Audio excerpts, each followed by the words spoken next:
Welcome to Car Shopping Mistakes. I'm your host, Deshone the Auto Advisor. If you are car shopping now, or you will be in the next 3 to 6 months, type me in the comments. Let us know where you're at so that we can make sure that you have the advice you need to make the best car deal you've ever made and not be spending more than 30 minutes in car dealerships. The name of the game with great deals is to not be spending time in dealerships. The more time you're spending in dealerships, the worse deal you're getting. The worst deal you're getting. Valencia, good to see you. Valencia World says she's shopping. If you're shopping now or you will be in the next 3 to 6 months, type me in the comments and let me know. Now, for those of you who are not shopping right now, you still may hang around for the next hour, learn something, because you're going to see a lot of people ask questions that you will ask or you would have when you go start shopping. So what typically happens if you hang out here enough, somebody's going to ask the same question that you would have asked, and you can get your answers that way. So welcome to Truth. Good to see you. Let me hop on over to Instagram and actually pop in over there. And I'll give you guys time to start typing your questions. No questions off limit. I try to do just rapid fire Q&A. So you have questions about leasing, about loans, about, getting the best deal, new cars, pre-owned cars.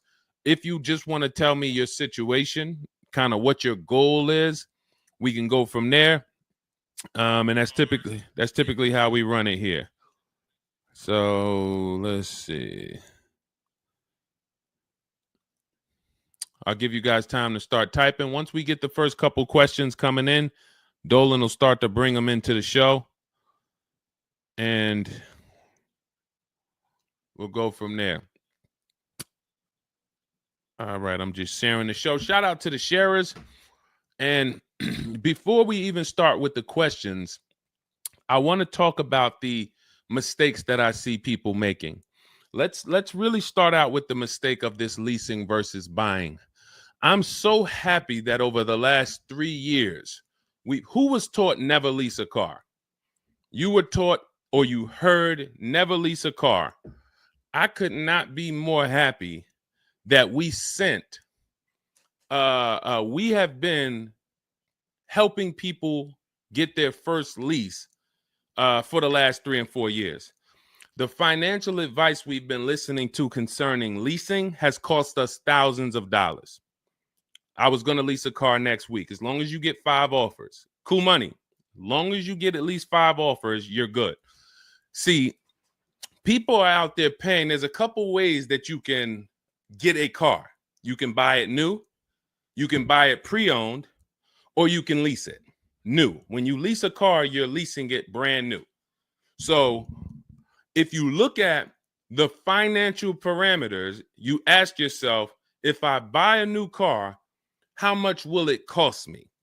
Now, I want you to use this rule. Every $5,000 is about how much per month.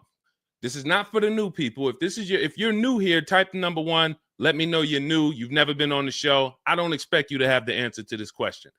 But if you've heard this before, then every $5,000 is about how much on a car payment. You may have seen this in my video. You might have seen this on a show. This is a principle we teach. I want you to lock this into your head forever. Let's see if anybody knows. Or we got a bunch of new people. Michelle's new. I see you. Cool Money's new. DJ Furious. Okay, I see you. Sandra Bonds on Facebook. You're new.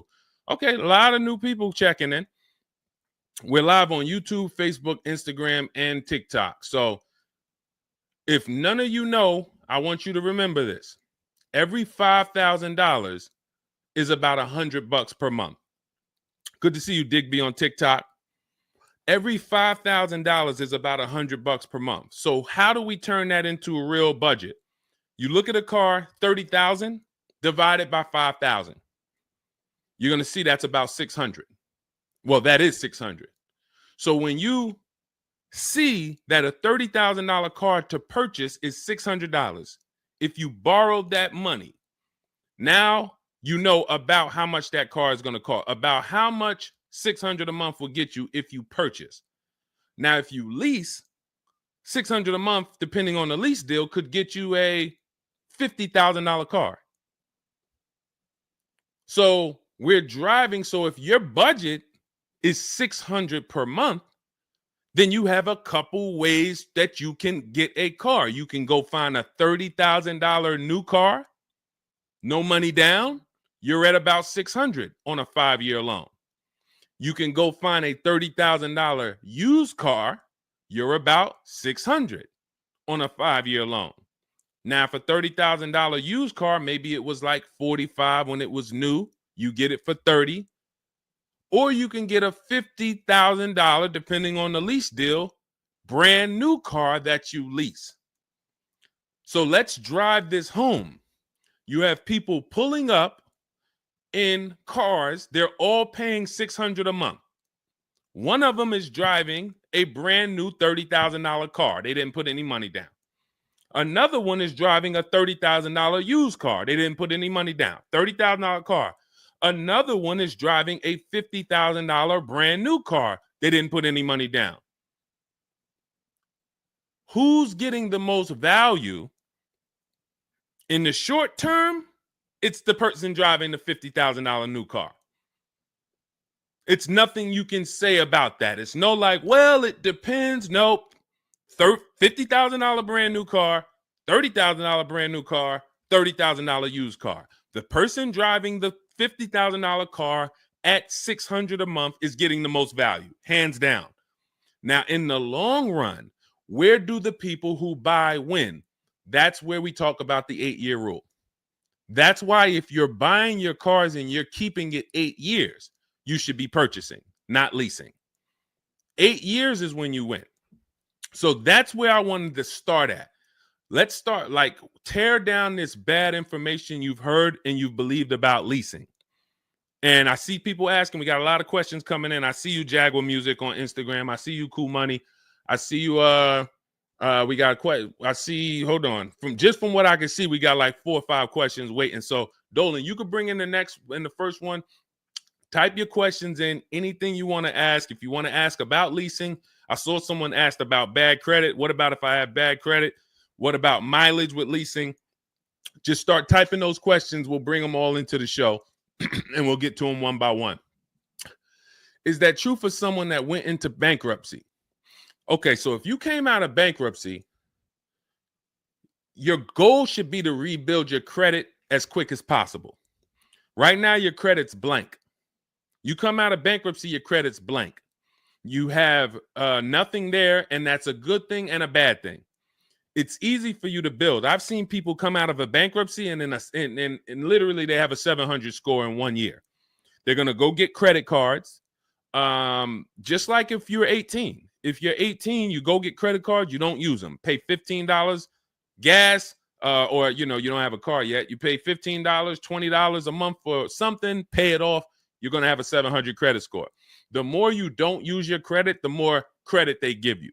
So when they see that you have the credit, $500 credit card, $1,000 credit card, you're not using it, credit score is high because your utilization is low. So that's what you should be doing. You cannot come out of a bankruptcy, just wipe your credit, and then go into the dealership and be like, okay, now I can get a car. You have no credit history. So the first goal should be, let me rebuild my credit as quick as possible. And you can do this quick. Follow Shonda Martin. Some of you know Shonda Martin. She's on pretty much every platform we're on right now. And she's rolled to 750 plus. Now you got to let me know. Can you wait and build your credit for 3 to 6 months? Can you start to get some type of credit history? Or are you in need of a car right now? In which case you have to get a car with bad credit or no credit. Because if you don't have anything on your history, that's technically no credit, which is bad credit. So, okay, you need something ASAP. Okay, so what you should be doing, and again, if you don't have good credit right now, you should be buying the smallest car you can with the lowest payment. I got into the car business 2006. I was 22. I've been in and around the car business since then. So what is that? Almost 20 years now? The mistakes come from 2 things. You don't know what to do. A lot of the stuff I'm going to say, oh, I didn't know I could sell a lease, Deshone. Oh, I didn't even know I could sell a car if I don't have the title. It's not paid off yet. I thought I had to pay it off to sell it. Deshone, I didn't know every dealer, every, Toyota dealer has a different price. I thought they were all the same price, like the Apple store. All of that is you didn't know. Oh, I didn't know about leasing. I thought it was this. I thought it was that. I had misconceptions. All of this stuff has cost you thousands of dollars. That's you not knowing. The other problem is you know and you don't do, because now I'm going to make sure you know. So once you know, it's your obligation, or it's up to you if you're going to do. So if I have bad credit, I'm looking to rebuild my credit. I need a car right now. First thing I'm doing is asking myself in my book, Cars from Home, first step is how many years you're going to keep the car. Because we need to determine, are you going to lease or you're going to buy? Are you going to lease or you're going to buy? You don't determine that based on how many miles you drive or, it's the 8-year rule. Are you going to keep the next car 8 years? Who keeps their cars more than 8 years? Type K. Because you're buying what we call keepers. If you're a keeper, Deshone, every car I buy, I'm keeping this thing 8, 10 years, 12 years. When the transmission goes out, I go and get another transmission. I see we got keepers. Shout out to the keepers. Michelle, we got Chantal. Who are the keepers? Sandra Bonds on Facebook. I see you. Where are the keepers at? K Mathis on Instagram. Keepers. These, you should not be thinking about leasing. Who's the keepers? See, we like to make this clear. Lon, I see you. Kara, keeper. All right. You need to be very clear, because people be like, Deshone, you talk about leasing a lot. Should everybody be leasing? No. Everyone who's not keeping their cars 8 years should be leasing. And if you don't have the credit to lease, your goal should be get the credit to lease. But so the first question I'm asking you, if I have bad credit, is how many years am I going to keep this car? Now, to those of you because if you don't have bad credit, or if you don't have marginal credit, somebody is going to have it. There's a lot of people getting hit in this economy, and they're going to have credit challenges and need a car. Why is this important? Because let's just say I don't have good credit, but I'm a keeper. That means I'm not thinking about leasing. I'm looking to get a car that I can keep for 8 to 10 years or more, and I don't really have good credit right now. No problem, because the goal is find the best car for the best price, and then I'm going to get a loan, and I'm going to pay more for that loan because my credit is bad. I still need to get a great price on the car. We got to talk about that. Separating the price of the car from the loan. Some of you are savvy and you understand this, and some of you just mix these things together. But when it comes to getting a high interest rate because I have bad credit, as long as I get a good car, once my credit is better, what can I do with that loan? So let's say I got a great price on a car. I got a car, it's going to last 10 years. It's perfect, but I'm paying 21% interest. So I'm going to fix my credit, work on my credit. And then once my credit is good, I still want to keep this car. What can I do with this loan? Refinance. That's a simple fix. But if you don't realize that you're a keeper, then you're going in and you're getting a bad car, 6 months, a year down the road, 2 years, the car's having problems because you didn't take it seriously that you needed a long-term car. So not only did you mess up the plan because the car is going to start having problems, now I got to see, do I want to fix the car, or do I want to, I got to make the payment, now my payment's due, but then the car's having problems. All of this can be prevented. And you need to know up front what your goal is. But if your goal is to lease, Deshone, I'm not keeping cars 8 years and I don't have good credit, you should be buying the smallest inexpensive car you can that you can get a loan on. $10,000 car, go drive it for 2 years, make your payments, and then switch into a lease. If you're driving a car, if you're buying a car to keep, then you can go and get a nice car, get the most car you can afford comfortably. You're going to have a high interest rate, and then you refinance that car when you actually get, your credit up. So this is all in my book. My digital book, Cars from Home, breaks all of this down step by step. Whether you have good credit, bad credit, how to know when to lease, how to know when to buy, new car, used car, you drive a lot of miles. I have plans in there for everybody. It's a digital book. It's 5-star rated. Thank you to everybody who went to Goodreads and reviewed the book. You can get a copy of the book. It's normally $97. You can get it as part of my launch offer for 75% off. That's $24. It's for 2 hours. So as long as you get there, go to my TikTok bio, my Instagram bio, the YouTube comments or the Facebook comments, click that link, and you'll see $24 for 2 hours. Once that, as long as you get it before that, you got it for $24 instead of $97. And you can have everything step by step. So you're not worried about, I'm trying to remember all of this. You can watch the replay on YouTube too. But all of this is everything I'm teaching is part of a plan. It's not me winging it. This all comes out of my book. All right, go ahead, Dolan. Bring the next one up. Keep typing your questions. I know we got a lot of questions coming in from all 4 platforms, so Dolan will bring them into the show. Just keep on typing. What is considered marginal credit? Now, this is going to depend on what you're trying to achieve. I like to see all right, who's a homeowner? If you're a homeowner, type me. Now, if you had marginal credit before you bought your home, your realtor or your mortgage person probably told you, go work on your credit and then get your credit to this to get a mortgage. A lot of people do that. They go and they work on their credit, and once their credit is a 640 or 620 or 660 or whatever it is to qualify for the mortgage, they go and get their mortgage. That's how it should be with a car. You want to get yourself, if you have the time, you want to get yourself to about that 660 mark. That 660 mark puts you, and I'm talking, do not use Credit Karma. Do not use Credit Karma. The amount of people who used to come into the dealership we run their credit, it's low 6s, 609, 590, and then they call me back, a couple months down the road. Oh, Deshone, yeah, my credit's better. And then we come in and they're like, yeah, I think it's up to about a 660, 680 now. And then we pull it and it's a 620, 630. And that's Credit Karma.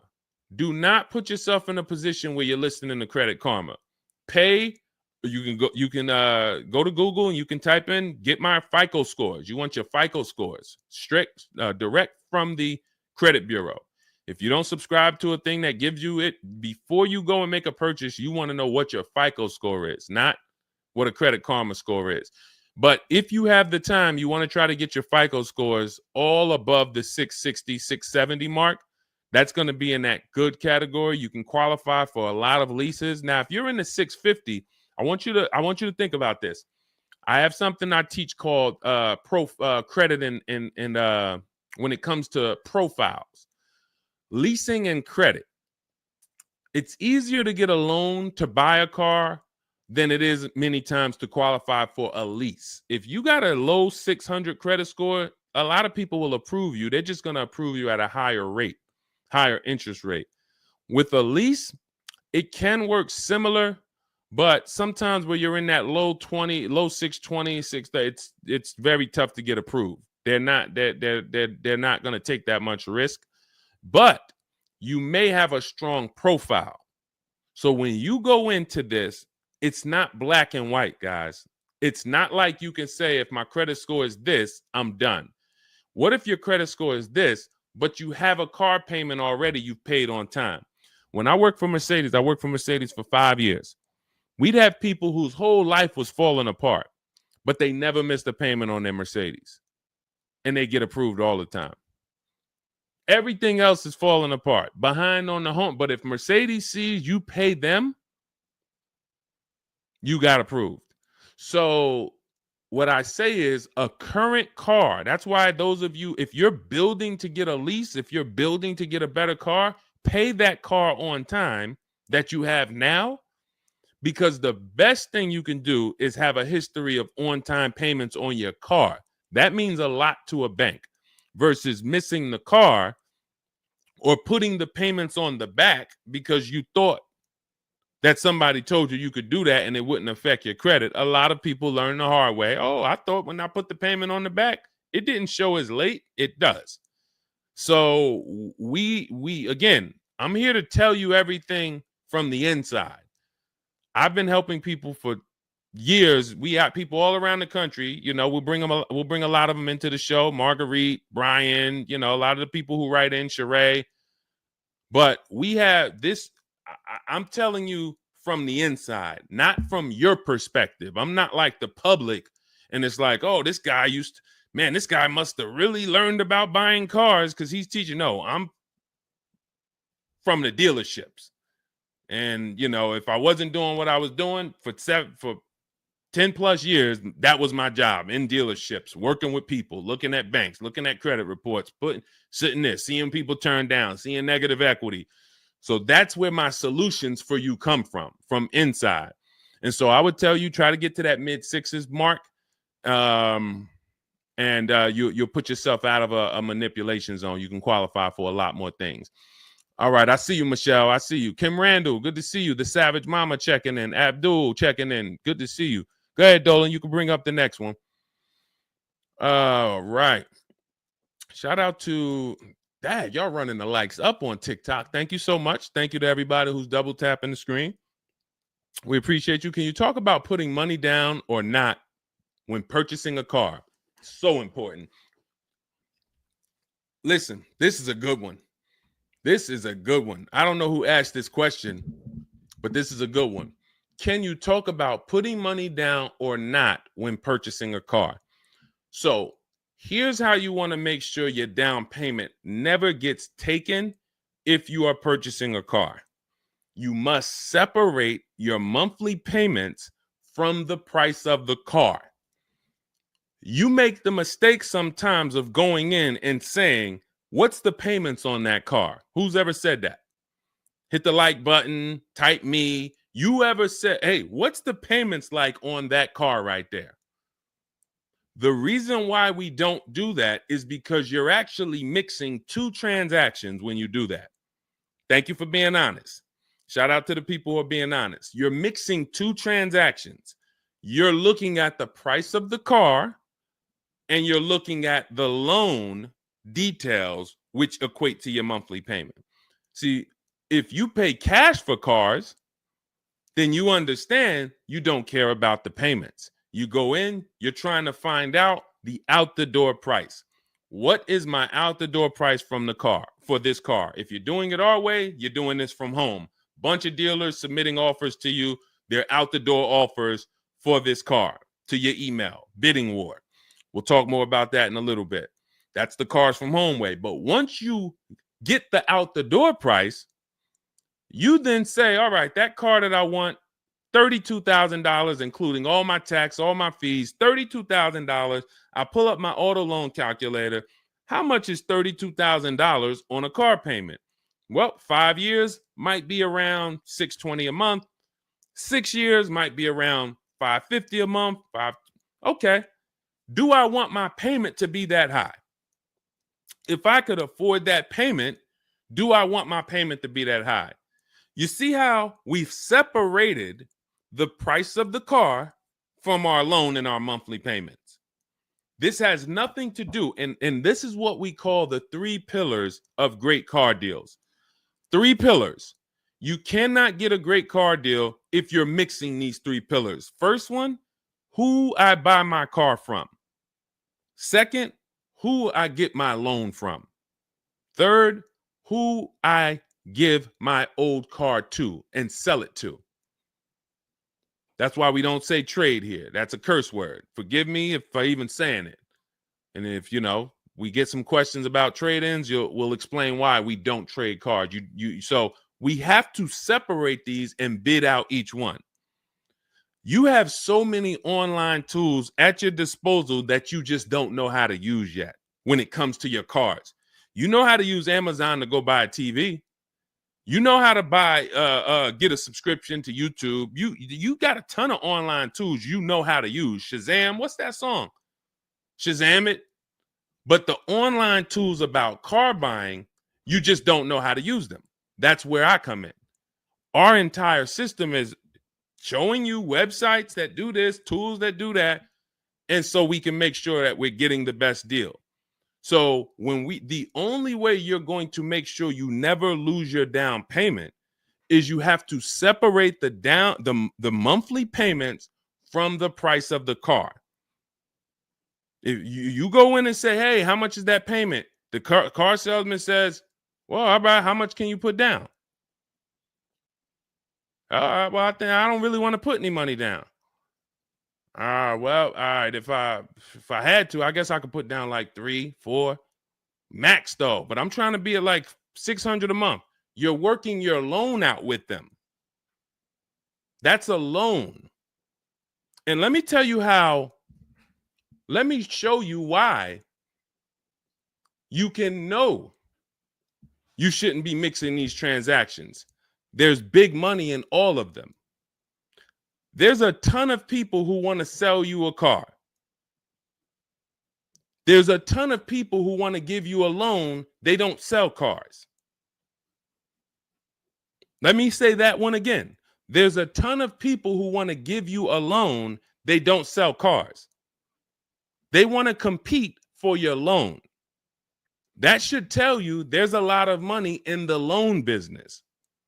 Then there's a ton of people who want to buy your car from you. Your car you have now. You're the one you're like, well, I just normally go trade the car in. Well, how many offers are you getting when you trade the car in? Well, I usually just get the one from whatever the dealer says he's going to pay for me. Okay.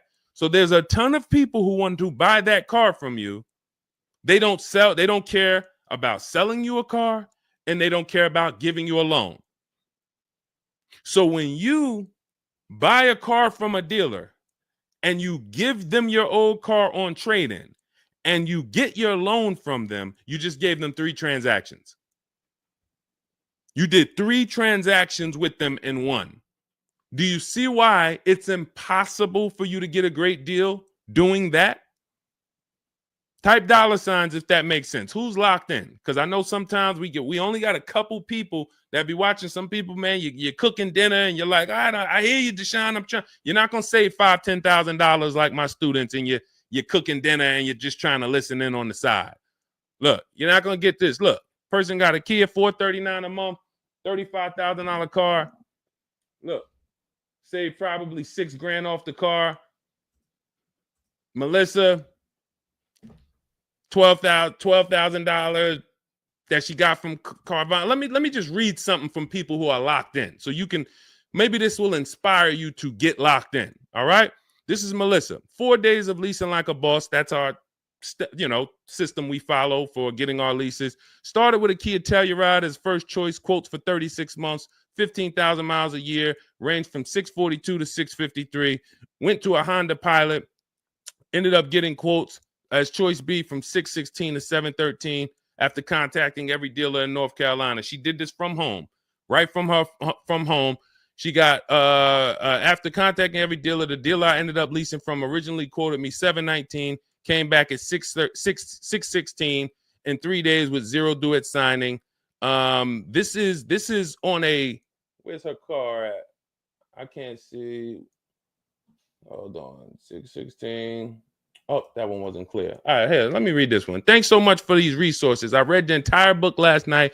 Already been underway trying to put my deal together. What a great book. I have my quotes together, and now I'm ready to take the next step with the calculator. Big fan of your channel and the resources. However, when we shop for 12,000 miles per year, do we adjust to 15,000? So these are people who are taking action on a plan. So when you see the plan, there's going to be different results. If you're out here winging your car process, oh, I hope I did this. Oh, shoot, I thought I watched the Instagram video. They told me don't say that. I shouldn't have told them I had a down payment. You're not going to get it. You're not going to save $5,000 or $10,000 on your car payment, on your car transaction accidentally. You don't just slip into that. So lock in and grab this lesson now. I need to separate my transactions. Who I buy my car from is one transaction. I'm going to bid it out. I'm going to give a bunch of people an opportunity to sell me this car. If I'm looking at a used Toyota Camry, I want to see every Toyota Camry within 150 miles, and I'm going to narrow it down, and I'm going to pick the best one, independent of my loan. My loan is a whole nother story, because when I shop for my loan, I'm going to do the bank bidding war where I can have multiple people. I don't even want to mention that without telling you about it, because it's like, whoa, what's the bank bidding war, Deshone? Okay, so you can have multiple banks and credit unions compete for your interest rate in a small period of time, and it's going to weigh on your credit score like one hard inquiry. Like one hard inquiry. Mamba Mentality, I love the name. I love the name. Why can't I do a super chat? I don't know. Yinka, good to see you on Facebook. IB Johnson. On one hard inquiry. So let's just say, and so when you get your loan, how do we know that 5.2% interest rate was the best? How do you know that the 7.1 interest rate was the best if you have no other offers? And what we've been used to is we're just going to go with our bank. We're going to go with our credit union. We're going to go with the dealer's bank. Why? We're going to make these people compete. And when you do this, when you do it this way, you can have people compete in a short period of time and get multiple offers on your loan without it affecting your credit score. But it has to be done in a small window of time. Now, if you Google it, rate shopping, it'll say between 14 days and 45 days. You do it our way, it's going to take you 48 hours. And you don't do this until after you find your car. After you find your car is when you do a hard inquiry. You let these banks and credit unions compete for your loan. And again, you notice I've already found my car. I already got the best price on that car right there at ABC Motors. I got that thing on hold. Don't pick up the car the same day. As much as they're going to ask you, hey, you want to take it home today? You want to take it home today? No. If I take it home today, when do I have time to go shop my interest rates? I'm not taking it home today, but let me get my buyer's order with my numbers on it. Let me go home and let me actually do my shopping for my loan and my interest from home. And then if you can actually beat that rate, it's a competition. But because you didn't know that you could let multiple banks do this in a short period of time, you're only going to your bank. You coming back with a 6.49. Well, I guess that's good. What if somebody could get you a 5.49? Do you know how much a difference between a 5.49 and a 6.49 is on a loan? Could be $1,200. This is why we're getting all the money.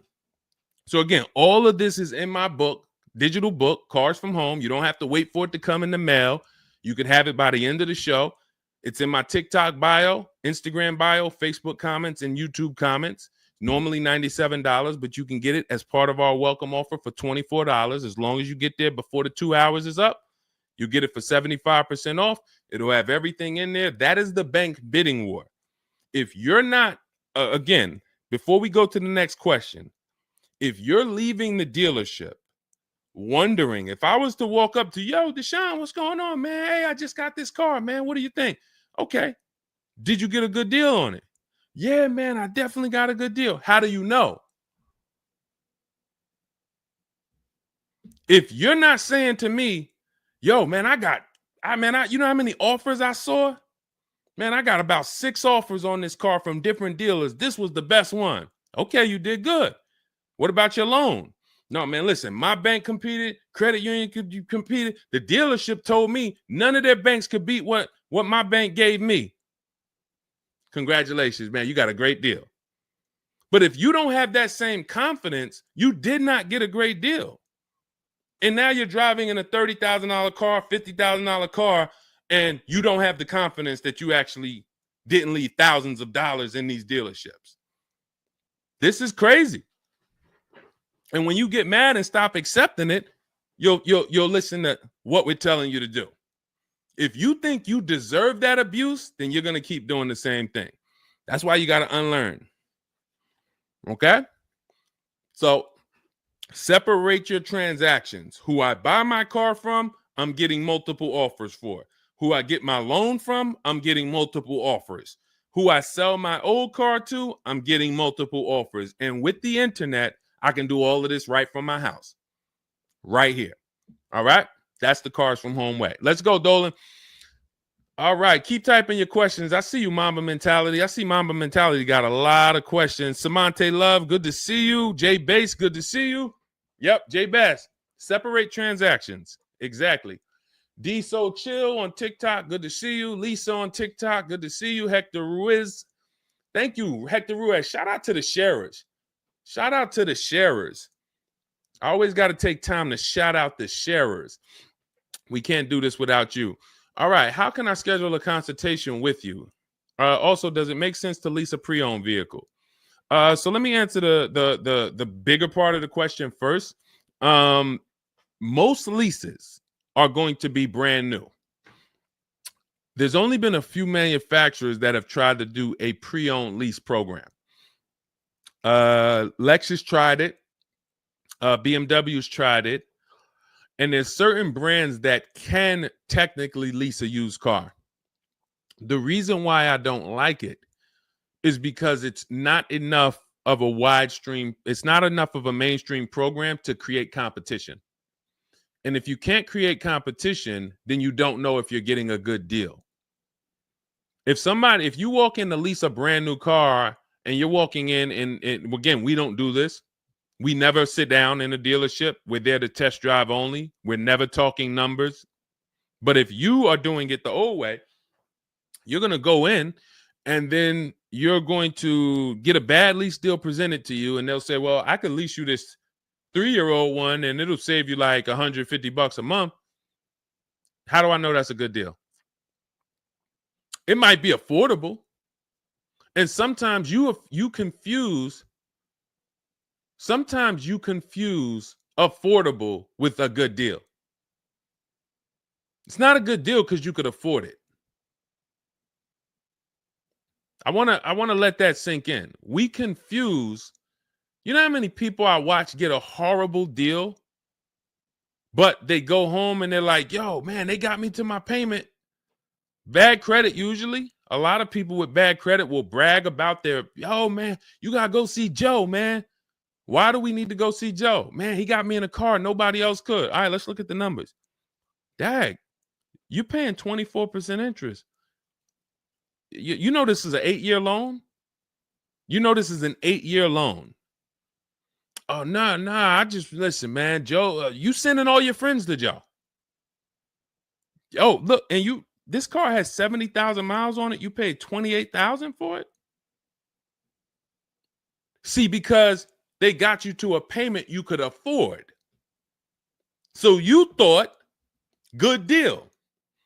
Now, I go into a Bentley dealership right now. Bentley's $300,000. And they say to me, we'll give you this Bentley for $150,000. So they give me somebody offers to give me a $300,000 Bentley for $150,000. 50% off. We're going out of business. Take it. Can I afford it? No. Is it a good deal, though?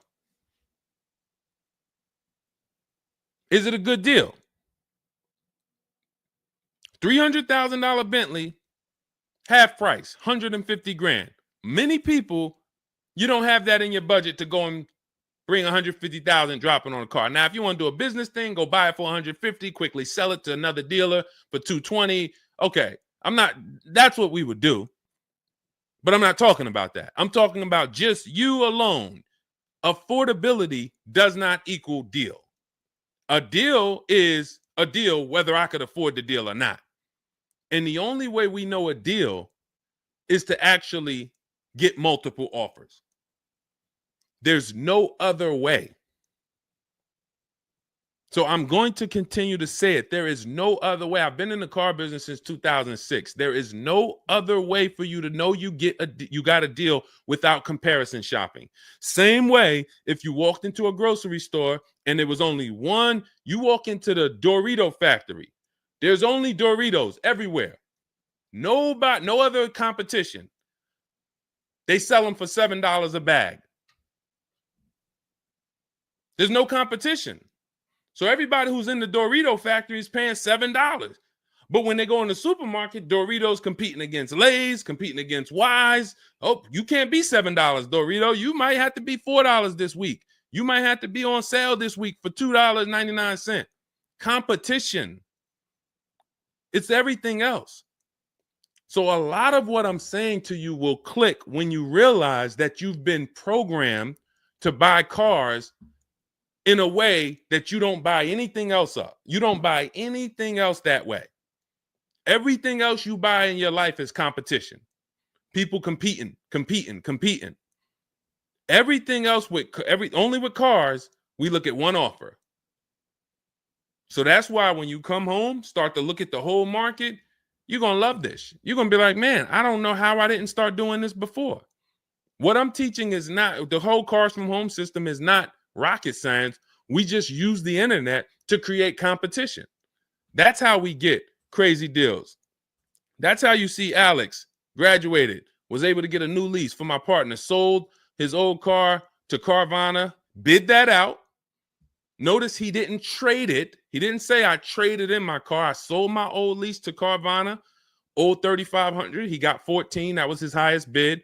Went test driving, got a 2025 Hyundai Tucson, got a 1.3% lease deal, no money down, $42,500 car, $580 a month, and that's a 1.3% lease. Now, $42,500, guys, would normally be, with no money down, about $800 a month. Maybe about $825 for 5 years. He's paying $580. So when we talk about leasing keeps thousands of dollars per year in your pocket versus purchasing. Thousands of dollars, not hundreds of dollars per month, but thousands of dollars per year. So to answer your last question, I don't do consultations. We have 3 ways we help the public: through my book, through our Shop with Deshone program. A lot of these people that you're seeing me share, they've either got my book or they're in our Shop with Deshone program. Just Ralph, Jen, Stormy. Just wanted to let you know that your package worked. $48,000 MSRP, no money down. She's paying $622 a month. That's normally a $900 payment.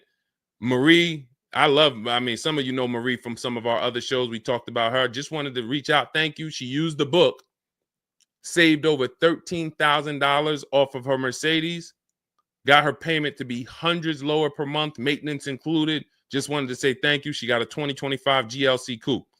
Some people have this same car. You're looking at this car. You're like, hold on, Deshone, I got that same car. Did you get $13,000 off?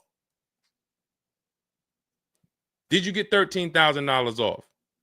This is when we got to say to ourselves, whoa, what's happening that Marie got $13,000 off? I thought I did okay. I got $4,000 off.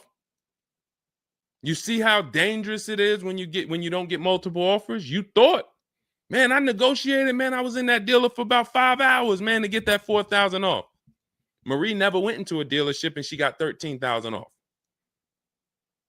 So you just made a $9,000 mistake.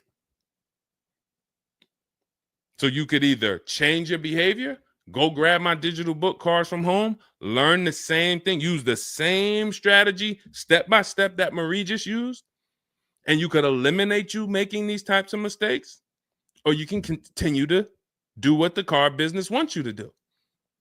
So in my digital book, you have everything. That's why it's called 7 Steps to Saving Time, Money, and Avoiding Dealerships.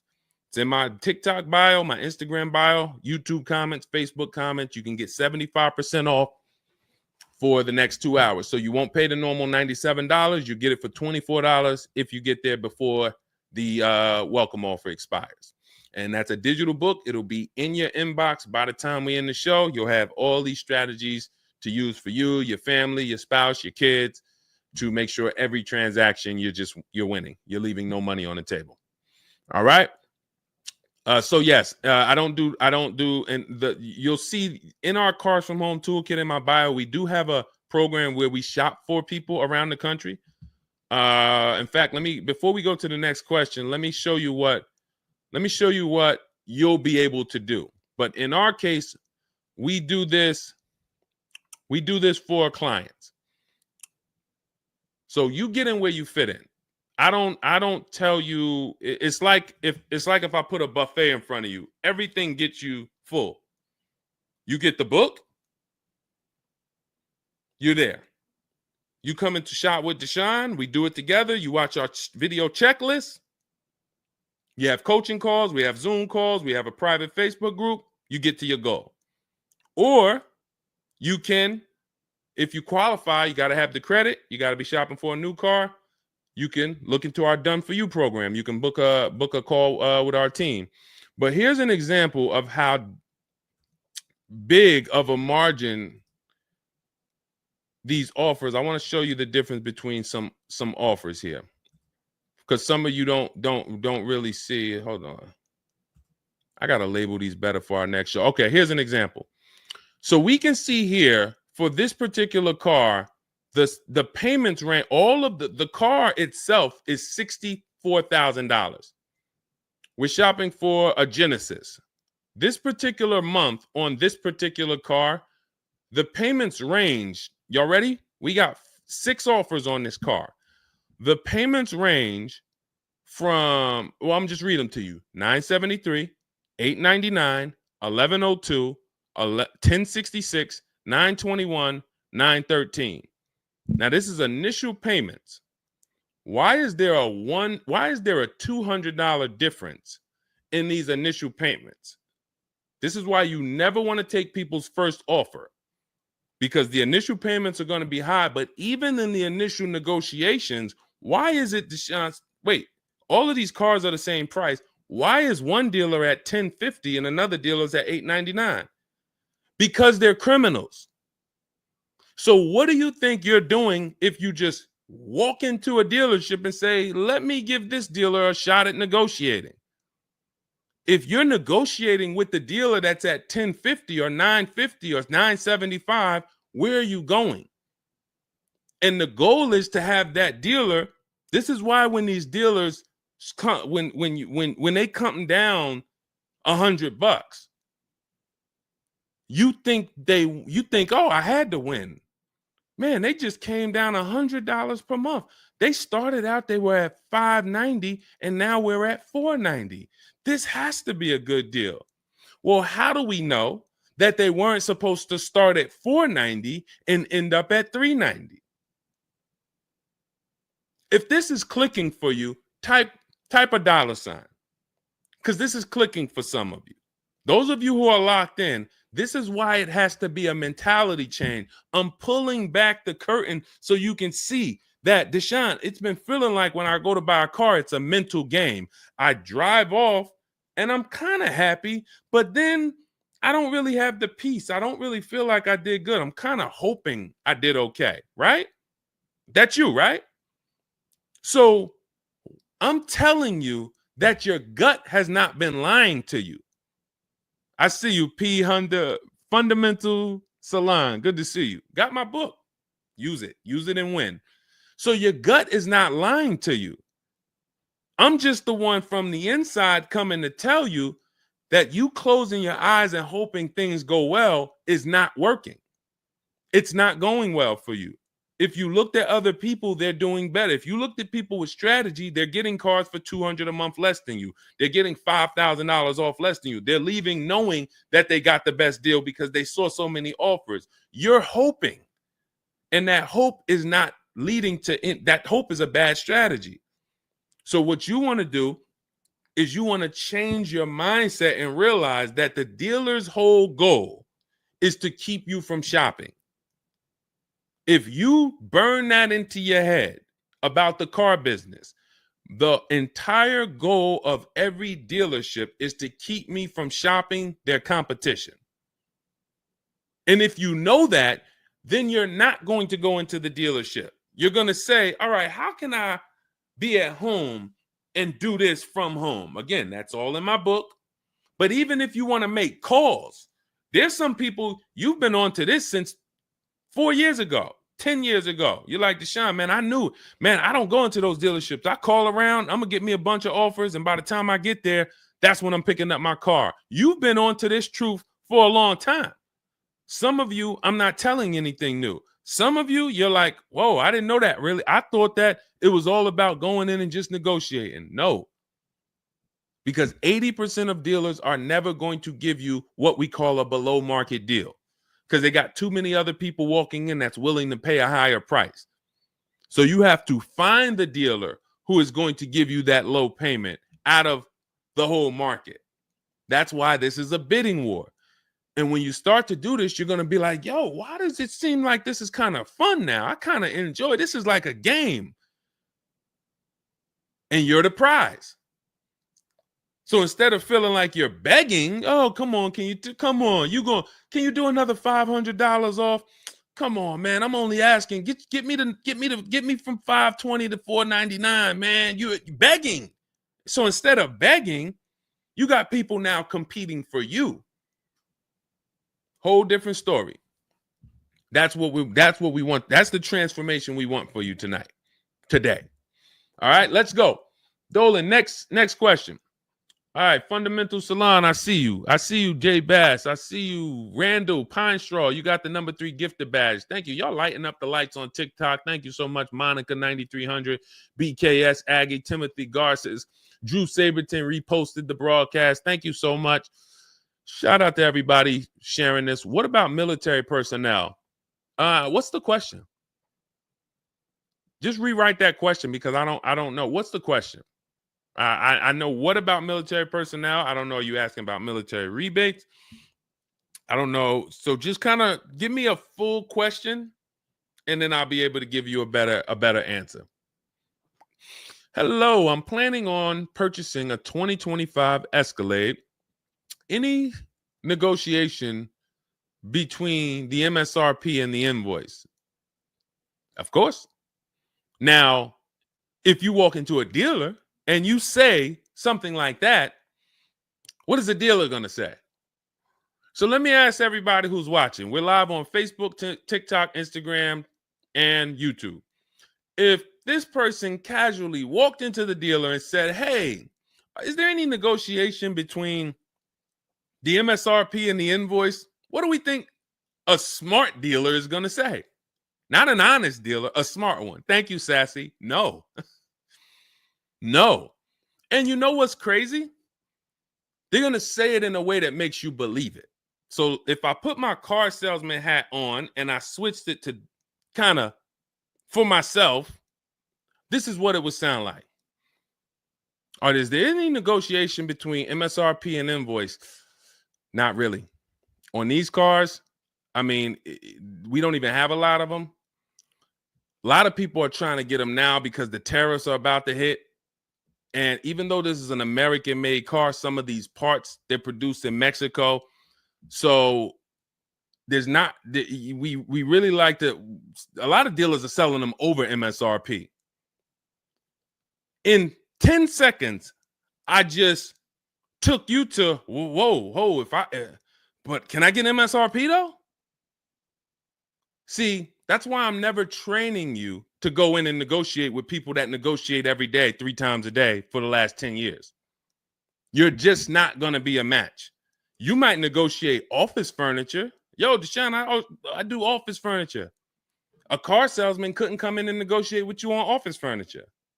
But you can't go into a car sale and negotiate with car salesmen because, again, the psychology, we just know every question to ask, everything to say. It's a mind. And so some people use it for good and some people use it for evil. And so how do we find out what the discount is on the Escalade? We talk to multiple Cadillac dealers. Now, if you're doing it our way, in my book, I have scripts that I wrote for you. It's all by email. So there's a reason that people can actually go in, use this book, use these scripts, and come out with great deals. This is Trey. Trey got 3 cars using our system. He says, my son was in the market in 2025. He just got a 2025 Blazer. He said, I started sending emails in the wee hours of Tuesday morning. So those are email scripts that I wrote. They're in my book. You have access to them when you get my book. You're using all my scripts. We're not talking. We're not doing any of this by mouth and saying, oh, I got to remember What did Deshone say? Don't, oh, I didn't want to say that. None of that. There's no room to make a mistake. We're just typing, copying, and pasting. He says, emailed 25 to 30 dealerships, got 8 offers, closed the deal in 2 days. 2 days. So some of you, you're like, Deshone, I need a car in like 2 weeks. No problem. Trey got his in 2 days. So once you start this process of engaging with the dealers, you'll get a car in 3-4 days if you're slow, because that's the way it's set up. So he gets a $56,000 car. He closed the lease at $560 a month on this Blazer electric vehicle. $560 a month, first month's payment due at signing. That is a $56,000 car. And he's gotten 3 cars. He said his first one with our system was 2.5 years ago. He leased another vehicle for his daughter last October, and now he just got his son's lease. 1.5% lease, a 1.33% lease for his daughter, and a 1% lease for his son. So if you're doing it our way, you're sitting at home, you're getting multiple Cadillac dealers to compete by email, and then you're going to see, oh, this one's going to take off $2,000. This one's going to take off $5,000. These 4 are taking off nothing. This one, he's charging $3,000 over the list price. Oh, here's the winner. They're taking off $5,000. That's the best offer. Now, sometimes you get a deal like Sean, and we never know when the bottom is. And let's take this Genesis. Perfect example. This is a 2025 Genesis GV80. As you can see right here in writing, if you're on TikTok, you can't see, but if you're on Facebook, YouTube, or Instagram, you can see. You can see, let me just take that comment down real quick, Dolan, so I can show the discount at the bottom of that sheet, please. Just snatch that just for 1 second. Look at that. $8,469 off retail price.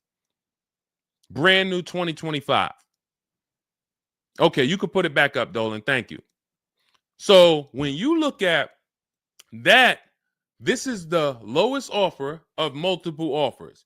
Maybe $8,500 is the best discount on this particular vehicle. But when we go to Sean, let's go to Sean.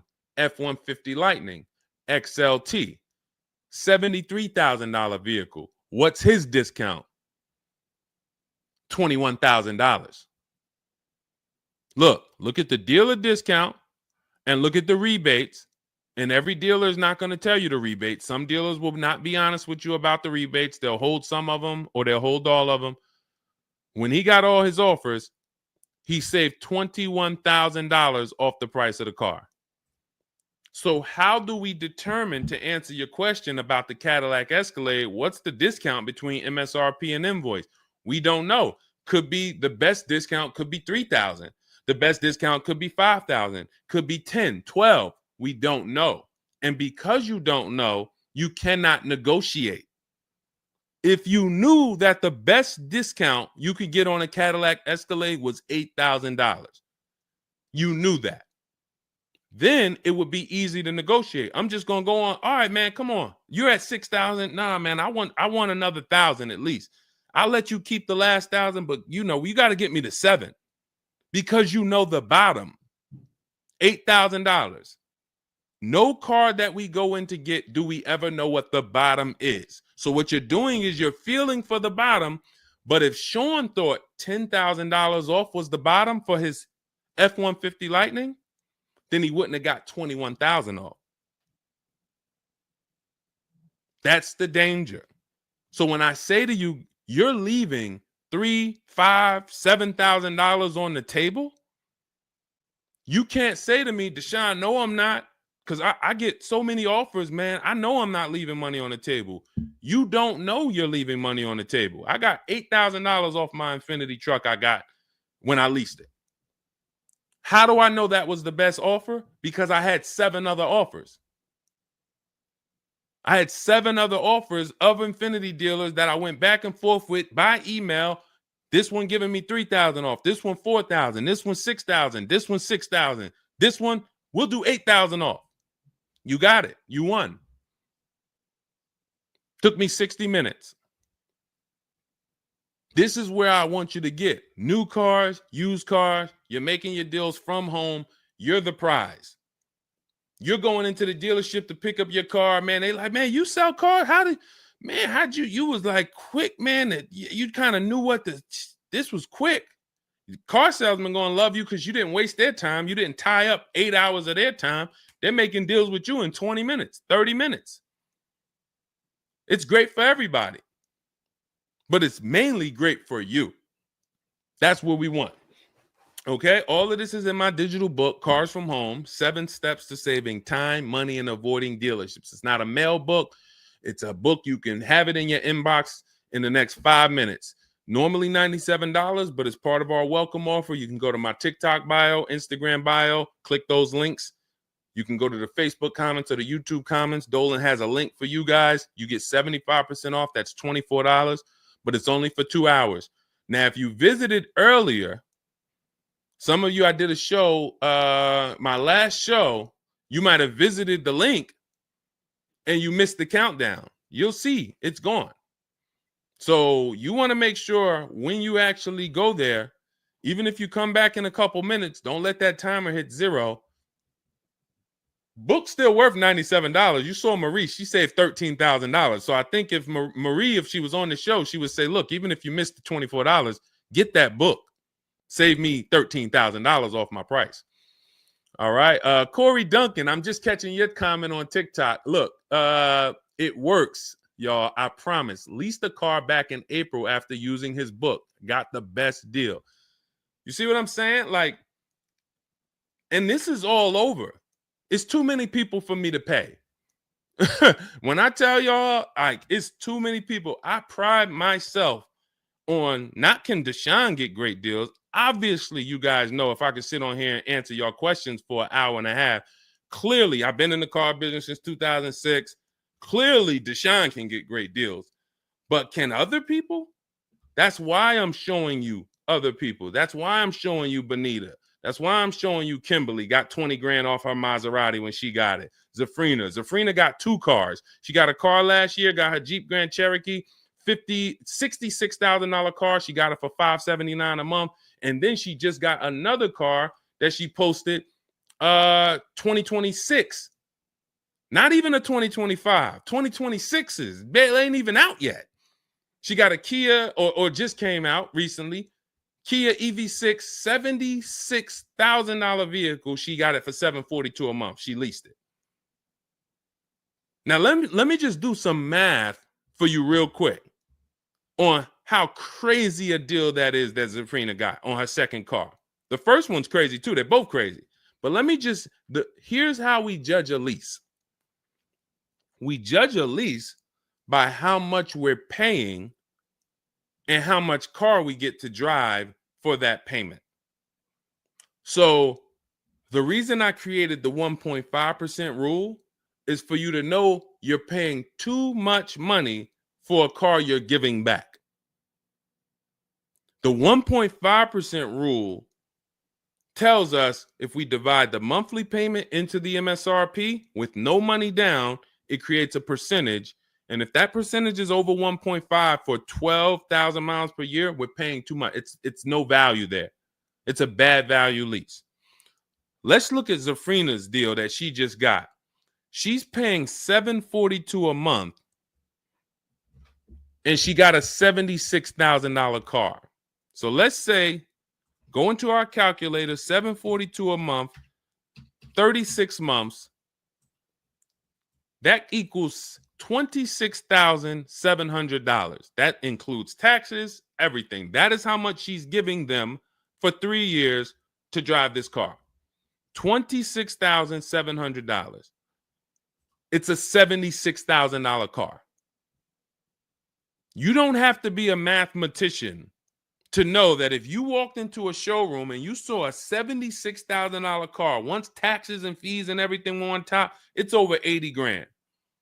And you could drive that car for 3 years for $26,000 and you give it back to them, we don't have to, we can imagine how much value that is. So that's how we judge a lease. And the more I pay, the more I have to look at, okay, is this a good lease deal? Is it a great lease deal? Is it a steal? Zafrina got a steal. Anything 1% or lower, it's a steal. From 1% to 1.5%, that's a good deal. Well, let's say from 1% to 1.25, great deal, great value. And then from 1.25 to 1.5, good lease deal. So it's good, great, and a steal. Any of those is good. It depends on the vehicle, and it depends on how well you get offers, because different vehicles have different lease programs. But once we get, you don't walk into a dealership and say, hey, get me to 1.25 or get me to 1. You don't do that. You got to see what the best offer gets you. But this is where you want to be at. Empowered shopping. Okay. Thanks, Randall. I'm working on my lease deal now from the book. Way to go. Way to go. All right, Dolan, go ahead. Pull up the next one. I'm going to take a sip of water. I see we still got a lot of questions to get to. Let's go.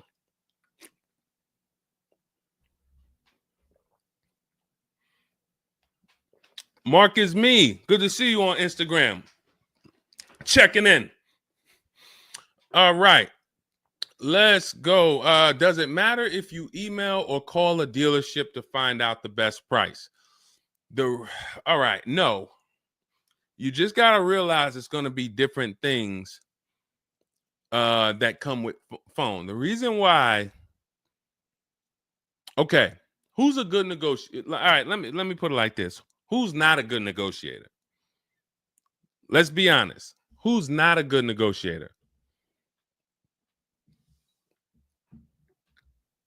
Type me. You're just not. It's not your thing. You don't really like confrontation. Not a good negotiator. Let's go. Who's going to be honest? Oh, we got a bunch of good negotiators on here today. Bunch of good negotiators.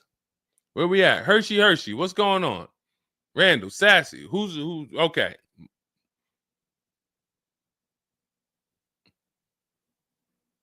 Okay. Couple people that want to be honest. Everyone else is a great negotiator. You need that to get on the phone. In order to get on the phone, you need to be a good negotiator. You need to be quick with your words. You need to be, and that's what's going to happen when you're calling to get deals. Now, if you're calling to get deals, you just need to be able to know exactly what information to give and what information not to give. So let's just say you call in and you're trying to get an offer, and somebody says, "Hey, wait, I need your credit." Okay, are you gonna say, "Well, no, actually, the people I've been working with, they haven't been asking for credit. Just assume tier 1," or are you gonna, fumble through that? And if you so this is what you're going to get. That's why I say if you're calling, you could try asking for sales managers. But the reason why email far exceeds getting the offers by phone.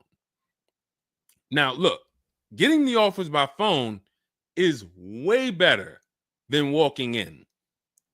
But if you get the offers by phone, you still have to you have to try to lock down who the good dealer is, because you're not going to really have anything in writing. And that could be a problem. That could be a problem, because whenever you're going in and you're thinking this, that's why everything we do is from home. Your credit app is done from home. If I'm talking to somebody on the phone and I feel like I done talked to maybe 8 dealers, I got 5 offers, and one guy, Matt over at, that dealership it feel like he's being honest. He's giving me the offer. He told me this is what your payment's going to be. It includes taxes. It includes everything. Or this is what I'll sell you the car for out the door. Okay, I'm doing the credit app online because I want all of that firmed up before I get there.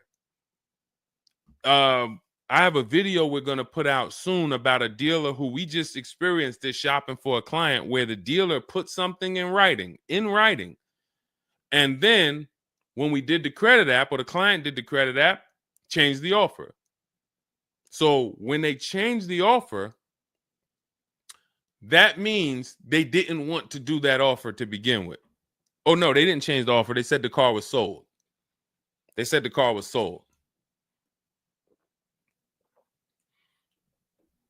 Me knowing what I know that what they wanted to do was tell you one thing and then they wanted you to come in so that you could so they could raise the price on you. This is why we are not going in until we do our credit app online. And when I tell you we are doing everything from home, except the test drive, we are doing everything from home. We're not going in, all right, come on in, let's finalize this. No, we'll come in and pick it up. You can send me the credit application. I will email you my driver's license. I'll email you my insurance card, because when you do this, your deal is solid. If you're going in the dealer to finalize your transaction, the deal is actually not solid. The deal can be changed. And what you'll see sometimes, like in this video we're going to post, is once they find out they can't get you to come in to actually change the price, that's when they're going to start changing the tune. That's when things are going to change. And okay, I see what you were trying to do. You were trying to get me in there so that you could change the price on me. So that's why email is really the gospel when it comes to us. And another thing, you don't have to talk to anybody. You don't have to remember what you're going to say. What's up, Robert Ishel? You don't have to remember what you're going to say. You don't have to worry about saying the wrong thing. When you're doing this by email, especially when you're using our stuff, if you have my book, my digital book, everything's in there. The scripts are in there. When they say, when can you come in? We have a script. When they say, hey, we only give quotes on for people who are in here, we have a script. When they say, hey, I don't have this car, but I might be able to get it for you. Are you open to that? We have a script for that. Everything, we have probably 50, 60 scripts. Everything they're going to say. So that allows us to have conversation by email. We're not just emailing. We're having, Marcus Me asked, I see a question about warranties. I got you. Hang on. Mark, we're not just emailing. We're having conversations by email. Big difference. Conversations by email move things forward. Oh, we can't do this. Oh, how about this? Hey, it's a back and forth. That's why our scripts are so powerful, and they move things forward, and they keep it on your agenda. So again, myself, I could do it either way. If I was doing one car deal, I could call around. I'll ask for sales managers. I'll talk to the sales manager. I'll try to get a car deal done. But it's the transferring of information, and this doesn't work on a used car. So this only works on new cars. So if I was buying a used car, it's a whole different system. But another reason this isn't effective. What's up, Smitty? Hopping in on TikTok. Another reason that's not effective. Again, better than you walking in. I'm just being straight up with you. If you told me is that better than me walking in? 100%. Get on the phone. You will do way better on the phone than walking in. But compared to email, you ask me like email or phone, which one's better? Email crushes it because I can have conversations quicker. I have stuff in writing. I don't have to worry about not having something in writing, and I show up and I thought that it was this and then it's that, and then it's nothing I need to remember. Yeah, I think that's enough. I think that's enough. So again, in my book is all the scripts. And without you knowing what to say when they say this, then the conversation is going to move slower and you'll be typing everything manually. What should I say to them? All right, what should I say to this? When they say, "Oh, can I have your full address?" Okay. These are the things that you want to know how to respond to. Okay? All of that is in my book. But again, either way is better than walking into the dealerships. Walking into the dealerships is where you're going to lose. All right, go ahead. Next question. Kevin Carroll, Jamie Rodriguez. Good to see you. How do we apply for a soft credit pre-approval? You have to find a bank or a credit union that does it. If your bank or credit union should be the first people you ask, can you get a soft credit pull pre-approval? Because the soft credit pull pre-approval doesn't start the rate clock, doesn't start first of all, the rate clock starts at the hard credit pull, which means your credit bureau, Equifax, Experian, TransUnion, they're looking now and saying, okay, you have a certain period of time where you can do more of these to actually get different rates. But once that period of time closes, we're going to update your credit score. So let's just say you get that hard inquiry, and when it closes, your credit score drops 10 points. Okay.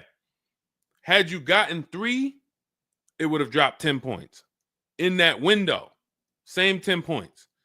But if you let the window close, then you go and get another hard pull. When the next window closes, it's another 10 points. That's why we don't want to be moving like that. We don't want multiple hard pulls in a spaced out period of time. So you want soft credit pull, and if your bank or credit union doesn't do it, go to Google. Go to Google, type in soft credit pull pre-approvals. Find a bank that does it, because all you want to do is put your budget together. This might not be who you get a loan from. It's just for you to put your budget together.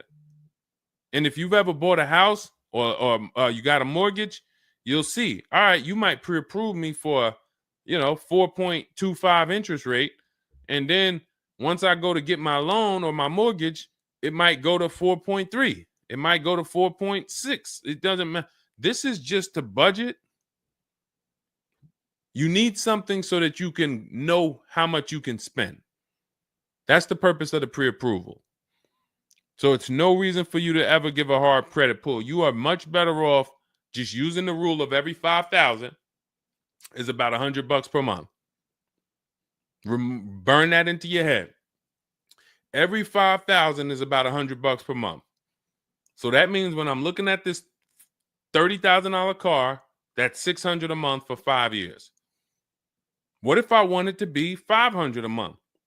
Then I need to, instead of taking out a loan for $30,000, I need to take out a loan for $25,000, which means I got to put $5,000 down. But if I'm taking out a loan for $30,000, it's going to be about $600 per month on a 5-year loan. You could go to 6 and it'll drop it a little. For 6, it'll drop it another, But if you don't have that rule of 5,000 in your head, you're too off in your budgeting. You need to have some type of anchor to what this car should cost me. If I'm looking at a $50,000 brand new car, I don't want to be able to, give me the $600 a month on that. Wait, Deshone already told me every 5,000 is $100 per month. How am I looking at a $50,000 car and saying get me the 600 on that? Just divide 50,000 by 500. You're gonna see, oh, that's 1,000. This thing costs 1,000 a month on a 5-year loan. Yes. No money down. Yes. This keeps you from getting in trouble. This keeps you from leaving out the dealership with a 9-year loan. You're at your payment, but your loan is for daggone. It's like if you might not know, it's there's 50-year mortgages. Who would take a 50-year mortgage? Anybody? Anybody volunteering for a 50-year mortgage? Any takers? I didn't think so. No. Why? If you went into a house, $500,000 house, and they said your payment is this for 30 years, but if you take a 50-year mortgage, it drops to this. Nobody on here would be like, okay, yeah, give me the 50-year mortgage. They're available because we've learned that 30 years is the longest you would take a mortgage. And that needs to be 72 months with cars. That's why I tell you 72 months should be the longest you ever consider for a car loan. And if you go in with these parameters, nobody can take advantage of you. All right. All right, let's go. We'll wrap in a car. We're almost done. I say let's go. I see we got maybe one or two more questions. We'll see. For lease, I can only go through the dealership finance department. We'll bring that one in next. I see you. I see you on TikTok. Anita, I see you. What's going on? Warranty extensions worth it? Oh, you mean extended warranties? Okay. Are extended warranties worth it? Depends on the car. If you with warranties, you're asking yourself, what's the odds that things are going to break on this car? And then how expensive are they to fix? And this is why when we get cars, we do something in step 4 of my book. There's a 5-minute process we do. It's a Google check where we check reliability. Every car you look at, you should be typing into Google 2025 this reliability. If you're buying a used car, you should be typing in 2023 Kia K5 reliability. And then you skim those articles. Thank you, Renee Cunningham. You skim those articles, and then you see, what are the third parties saying about this car? Are they saying the reliability is less than normal or less than average? There's tons of people who were in love with a car, and then they do this 5-minute exercise and they see owners are reporting electrical issues with the car, software problems with the car. Owners are complaining about the infotainment system in the car. So this is this is what we call bad DNA. This is not something that when we buy used cars, you'll see in my book and you'll hear me talk about on the show. We screen down used cars with title history, service records, accident history. That's how we make sure it's a quality used car. Title, service records, accident history. But you could put all those things together, and if you got a car with bad DNA, it has electrical problems, none of that will fix it.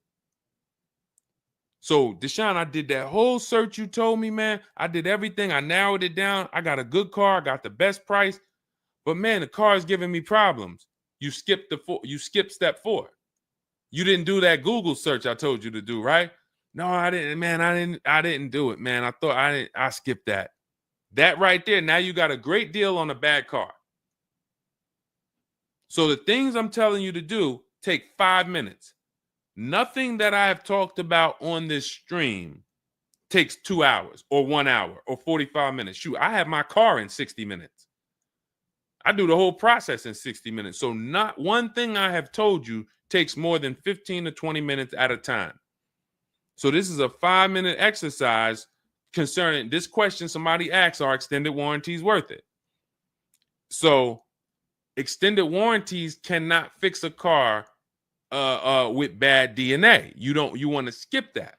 So once you find out, okay, I got a car. For example, there's certain Nissans, when you pull them up, you do you're going to type in the year, the make, the model, longevity. Going back to the keepers. Everybody who answered earlier, they're a keeper. You buy your cars, you keep them more than 8 years, type K for keeper. You don't lease. I don't want you thinking about leasing. But if you're keeping, you need to think about warranties. Just like people who lease don't need to think about warranties for the most part, unless they're a high mileage driver, they're getting a high mileage lease, they're not thinking about warranties. So if you're a keeper, you're thinking about warranty, which means you need to look at longevity. There are certain cars you're going to type in, do this exercise, type in the year, make, model, and the word longevity to Google, and you're going to see this car, owners report transmission problems between 90 and 110,000 miles. There's nothing you can do to change that car's DNA. Nothing. So, yes, you can get one with good service records, good accident history, good title history. Nothing you can do to change the fact that that car has transmission problems from 90 to 110,000 miles. So once you do that exercise, that quick 5-minute check, then we can look at what's the cost of repairs on this car? Is it a Mercedes where when something breaks, it's $2,000? If it's a Mercedes and something breaks, and you can keep typing your questions. If you have a question on TikTok, nothing's off limits. So we got time for a few more questions, but you got to type them in for us to bring them into the show. So are we, once you know what cars, like give you an example, you got a Honda, you got certain cars, they're very inexpensive. Something breaks on the car, the parts are cheap, inexpensive. These are the cars where you don't need extended warranties as much as you need a car when you look at a car that has high cost of repairs. So what should you be typing in for the car you want? Cost of repairs. If you're looking at a Volvo XC90, Volvo XC90 repair cost. Where does it fall? You're probably going to land on an article that shows you the rankings of cars repair costs. If you see that Volvo and Cadillac and Mercedes and all Range Rover, Land Rover, they're up here, then you need an extended warranty. Because when one thing breaks, if you got a $3,500 warranty, it might pay for the whole warranty. One thing. But if you're looking at a car and it's very low, Mazda or Honda or Toyota or very low cost of repair, then maybe you save the $3,000 and you don't get an extended warranty. You just put that money to the side.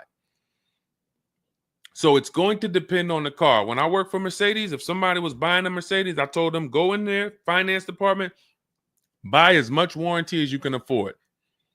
That was my words all the time. Buy as much warranty as you can afford. IDK, following your book to secure a lease. How do I get it without putting money down? We don't shop with money down. So you haven't gotten to that section yet. I'm glad you have the book, IDK, but there's no scenario when you're using our templates and scripts where we shop with money down. In step 3 of the book, which is deal focused budgeting, I explain how down payments come in and I explain the risk of down payments. But when we're in step 5, which is reaching out to dealers where we're getting our offers, there's no down payment that ever comes into the conversation. All of our lease offers are with first month's payment due at signing. That's not a down payment because it's just like when you rent an apartment, you pay your rent at the beginning of the month. When you lease your car, you pay the payment at the beginning of the month. And that's it. That's not a down payment. That's your first month's payment. But no, all you do is just follow the book. There's no again, and stay on the steps. Here's what I want to drive home when it comes to this book. And I see we had somebody, Linda March, on Instagram. I see you. Grab Linda March's question, please, on Instagram, Dolan. Do not read this like this is some seminar. There's 2 types of people who use the Cars from Home stuff. All of our stuff is made to be like you having a conversation with me. If you jumped on the phone with me and you said, Deshone, this is what I want. What's my first step? I would give it to you and then you go do it. I wouldn't say to you, okay, Linda, you're going to do this. And then once you do that, go and do this. And then once you do that, go and do this and then do that. And then by the time you finish this, you'll see this on this website, and then you'll be ready to pick up your car then. How would that go for you? Carrie Ann, Gifted Hands Cash, good to see you on Facebook. Well, how would that go for you? You would be like overwhelmed, confused, messing up. That's the way it is when you get my digital book, Cars from Home, and you read it straight through. What you're seeing all the steps. The last step 7 is delivery or pickup, and I'm congratulating you. You did it. The step before that, we're going over paperwork in the finance department and extended warranties. You shouldn't be there because you should be going through step 1, checking it off. Deshone told me do this. Step 2, check it off. Step 3, and then once you get to step 7, which is delivery, check, just picked up my car. It's a checklist, not a Bible or a almanac for car research or car studies. That's not what it is. And so I want to let you know that so that you don't come in thinking you're about to learn a lot about cars. In fact, that's how it was when I first started. My first book was called 52 Car Buying Questions Smart People Don't Ask that cost them thousands. 52 car buying questions smart people don't ask that cost them thousands. That book's not for sale anymore, but if you Google it, it's highly rated. People loved it. People said, Deshone, I use this book, man. I learned so much and I got a good deal. Because I still was teaching you how to get to the multiple offers, but it was too much information. That was when I came and I started teaching and I said, I want to teach y'all. I want to teach you everything I know. No, the way my book now is, Cars from Home, 7 Steps to Saving Time, Money, and Avoiding Dealerships, is to get you right from where you're at to your car. 90 minutes, 2 hours from home. Boom, boom. Little small exercises here, 10 minutes here, 5 minutes there. Boom. All right, I'm picking up my car. So that's why we have the success stories that we have, because of the fact that it's a focused step-by-step book. Okay? So you can get your copy in my TikTok bio, my Instagram bio, the YouTube comments, or the Facebook comments. It's 75% off. That's the welcome offer. It's normally $97, but you can get yours for $24 as long as you get to my bio and Instagram, TikTok, or the YouTube comments or the Facebook comments before that 2 hours expires. This is Brian, just got his first ever lease using the book. Thank you, Brian. 2025 Honda HRV, $30,000 car, $395 a month. That's a 1.2% ratio. No money down. Initial quotes from that dealer was $434, and he used the counter offer calculator and got it down to $395. So that's his best offer, not to be confused with his only offer. That's his best offer that went from $434 down to whatever he ended up paying to get it to 1.2%. So that is how you want to do it. Step by step, go grab your book. Make sure when you get your book, screenshot the thank you page, because my support team's email is on there. Sometimes you're typing fast, you misspell your email, but as soon as you actually pay the $24 and get your book, you'll see the book is on the thank you page. So you can click that link, open it, save it. Make sure you save that link, because every time I update the book, that link is your master link, and I also email you a copy.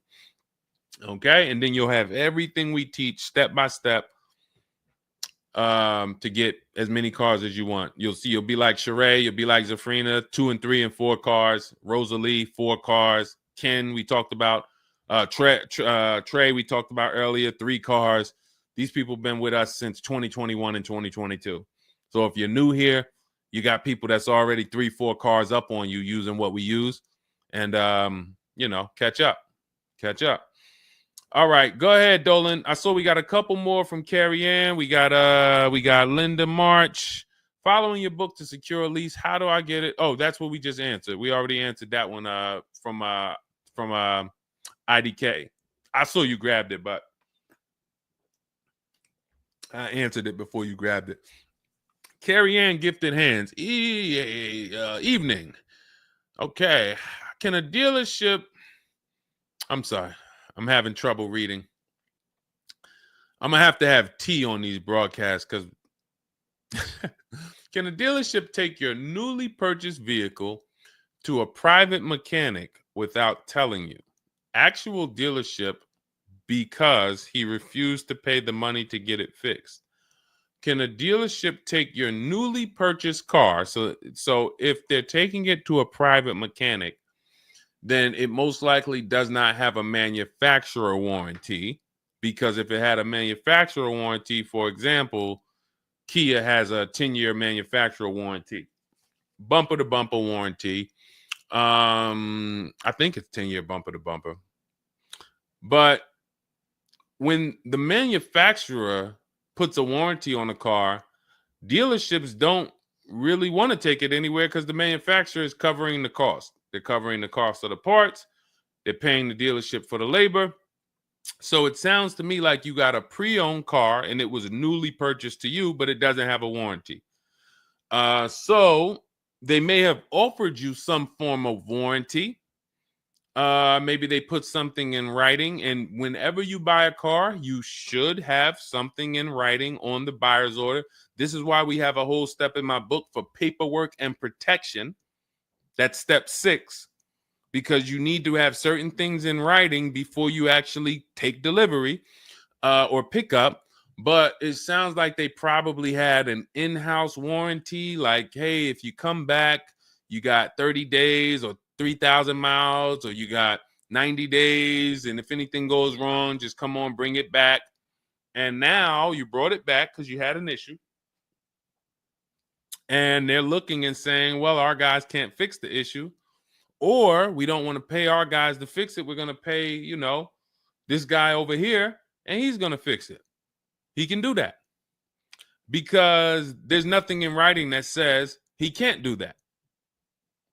And she said, correct. Ask me how I know. I swear, the reason why I invite you into my world, guys, is because everything that you think is complex is totally normal for us. That's a crazy situation for you. I can tell you exactly what's going on because I've seen this situation for the last 20 years. So when you're coming into our world, it's like, wow, this guy really knows. I see why he can kind of keep me calm, because this stuff is calm for me. That's where I want you. It's like being with somebody and you're going into a scary situation, but they've been here 200 times. Oh, it's dark back there. No, nothing ever comes from back there. When we get up here, you're going to hear some sounds in the bush, but that's just little raccoons and they're harmless. They actually like, oh, okay. You start to get more comfortable because the other person has been here a lot.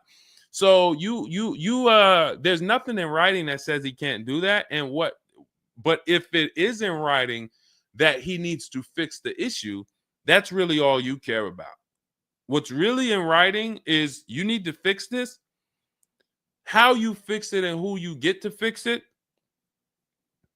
that's your internal business. If you want to take it and outsource it to another mechanic because your mechanic can't figure it out, that's fine.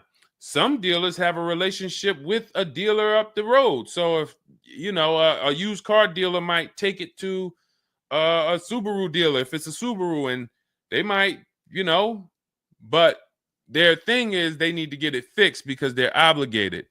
You said just purchased it, went back into the shop 2 weeks later, still did not have it back.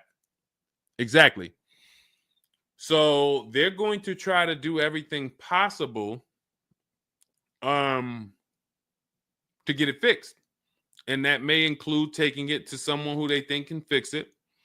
Now, I assume, are your payments due? Did you start a loan? Because this is different if you have a loan and you have my car and I have a payment due in 2 weeks or 3 weeks or 1 week. And if my payment is due, then I'm going to actually wait probably 1 month. And if I don't have anything in writing of when I'm getting this car back, then I'm going to make a police report. And because now I'm getting ready to either unravel this deal, you got to give me a car. I need to, and watch this. Why the police report? It's to document what's happening. First of all, people don't like to see police pull up to their, it's leased. It's a brand new car.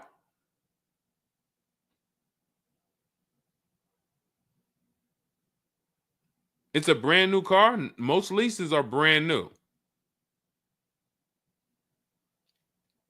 In which case, a private mechanic shouldn't be working on a brand new. No, it's used. That's another reason we don't lease used cars.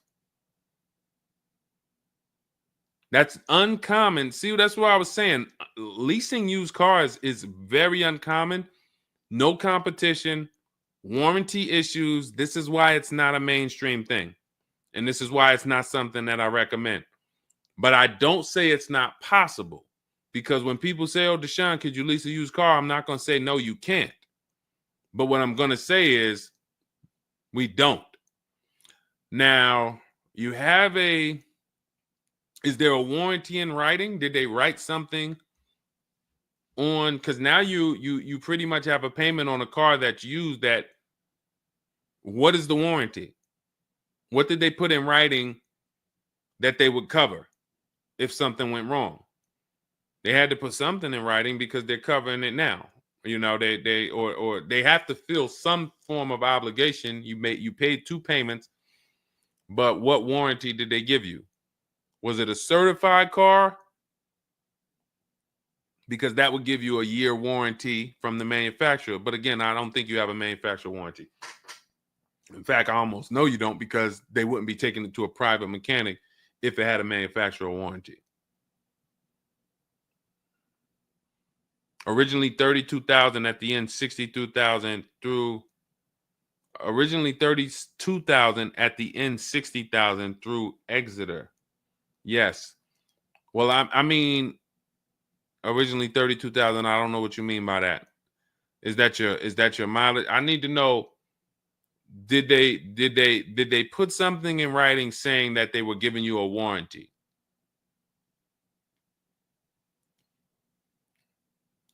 We'll try to work through this, because it's no different than if you bought a car from them. There's a bank involved, but it's a used car. It's no warranty, and they're pretty much holding on to it and trying to fix it. And if they can't fix it, we need to know, are they obligated to fix it or not? If there's nothing in writing saying, hey, you have this time where you can bring it back and we'll fix it, then that's gonna be that's gonna be hell for you. So we really don't want that. So, but I can't tell you how to approach this without knowing what is in writing. And again, when you get my book, not you, I'm just gonna try to help you through, but I'm talking to you. That's why we have step 6 is paperwork.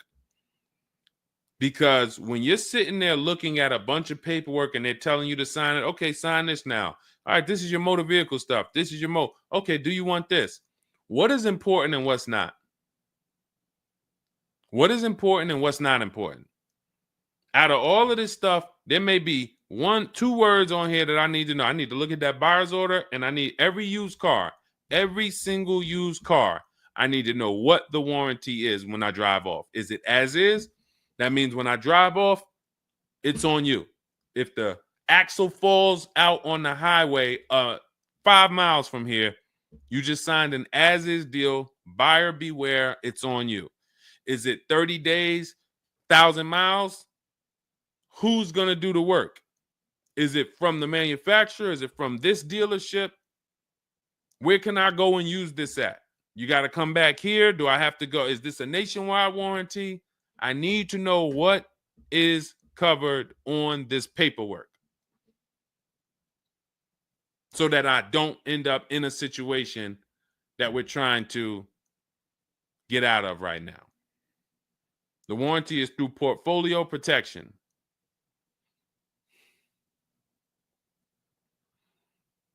So it's a warranty. May not be a good one, but it's a warranty. So if there's a warranty, that means they're obligated to fix it. And if they're taking too long to fix it, and I have a payment, did they put you in a loaner car? Are you driving now? What are you driving now? If I bought a car with a warranty and then it had problems, I dropped it back off to the dealership and they had it for 2 weeks, and I have payments I'm still making on it, I just got it and it's in the shop, I'm not going to let that car stay in the shop more than 30 days with no car. I'm in a loaner. Okay, so you got to just chill out. You got to just chill out. Hopefully the loaner is as nice as the car you got. And if the car and if that's the case, then you just chill out. It's not a mainstream program you're in. It's like a black market program. That's the best way I could describe it. These companies that lease used cars, it's a black market kind of behind. It's not a mainstream thing. That's why all of these companies are small or like very little known name companies. They could go out of business. Nobody knew. Who the heck were they? Nobody knew. portfolio such and such went out of business. I never even heard of them. Who are they? Because they operate in the black market back there. So the general manager refused to pay the $4,300 for the corrosion on an important part. Again, what's your payment on the car? I just want to, I think this is a valuable lesson. They've had my van since from June 19th. Oh, they've had the van for that long? And you've been in the loaner?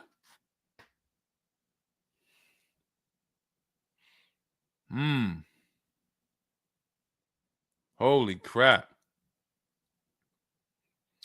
All right, what do I do from you?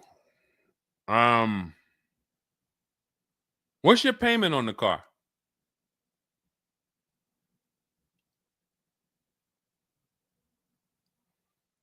Company had your car for months. You leased it, dropped it off because it was having problems. They've had it for months and can't fix it. And you're paying $775 a month. What kind of vehicle is this? What kind of vehicle is this that we're paying $775 a month for?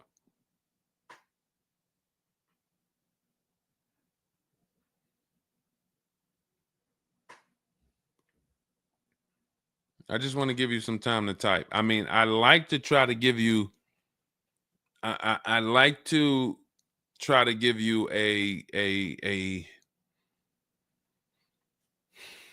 like, what would I do in this situation? And then you have to realize that you can never put yourself in this situation again. Pacifica, a Chrysler Pacifica. It's just getting worse and worse. $775. Do you know what you could be driving for $775? See, the used car leases. Why the used car leases? They don't even make financial. It's not even like a huge financial win. If you'd have told me I'm driving a Chrysler Pacifica and it's $300 a month, $250 a month, then I'd said, okay, well, maybe they're giving you a stupid deal. But I could show you 5 cars for $775 a month that are $80,000 and $90,000 cars, brand new cars. I'm sorry, for $775 a month, I can show you $775, $60,000 cars, $55,000 to $65,000 cars, no money down. I also traded in a Buick and they gave me $2,000 for that. Listen, dear. All right. They want to keep you in the car. God, how can you get out of this car? Oh man. And just so you know, some situations you can't get out of. So it's not like there's always a way out. There are some situations. That's why the reason why I want you to have my book, 7 Steps, Cars from Home, 5-star rated, Google it. The reason why is because you're not going to, once you sign that paperwork, it's not as easy as you've been taught to just get out of it. If it's a bad deal, if it's an overpayment, you go switch your car. It doesn't mean you got out of that deal. You just got out of that car. You rolled over the negative equity to this deal. Car deals are like, once you sign them, the damage is done. And then it's about, all right, what's the best way to get out where I lose the least amount of money on this deal? But I'm going to lose. Negative equity, it's going to be there. So it's much better to arm yourself beforehand than to say, all right, I'm in this situation now. How do I get out of it? Because some situations can't be gotten out of. People used to walk into the dealership, they got 15,000 of negative equity. Oh man, you can't get me in nothing. Can't get you in nothing. Well, when I put you at this car, you see this car, you like it, right? Yeah, man, I like that. All right, I got you the $450 a month on that car. That's a good payment. Absolutely, man. Come on, I'll take that right now. Okay, now let's bring your $14,000 of negative equity over. Yet $450 a month. That goes up to now $700 a month. Oh man, shoot, man, yeah, nah, that I can't even afford that. But hey, here's the bad part. Even if you could afford it, the bank's not going to approve it. So it doesn't matter if you could afford it because the bank's not going to approve it. So you cannot get out of that car. So that's why you arm yourself now. That's why I'm telling you, before you need a car, before you go sign the paperwork, make sure that you are armed with the right information. So now, if in this particular case, and you have a cosigner, you put a cosigner on here, told us to wait 6 months, and then we can switch owner names and info. Every time I think this can't get worse, you make another comment, and it just gets worse and worse. They called me in yesterday to pick it up, and the same problems were present.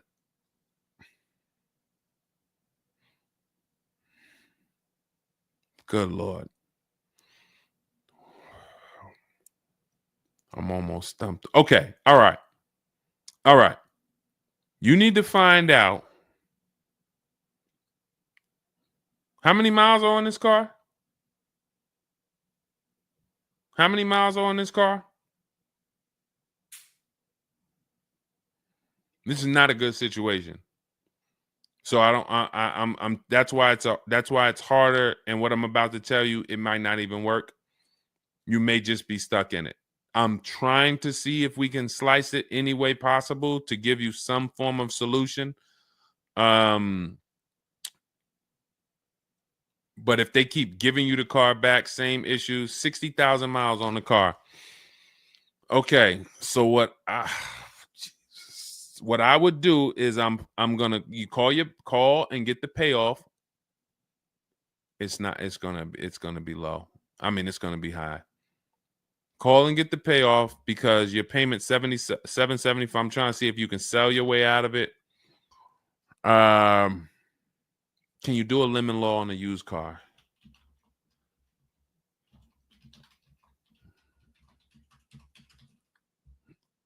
Let's see. Yes, some states have lemon laws that cover used cars, but the specifics vary by state. What state are you in?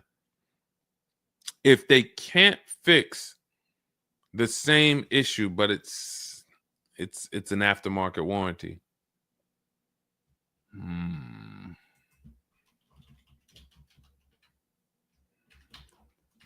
What state are you in?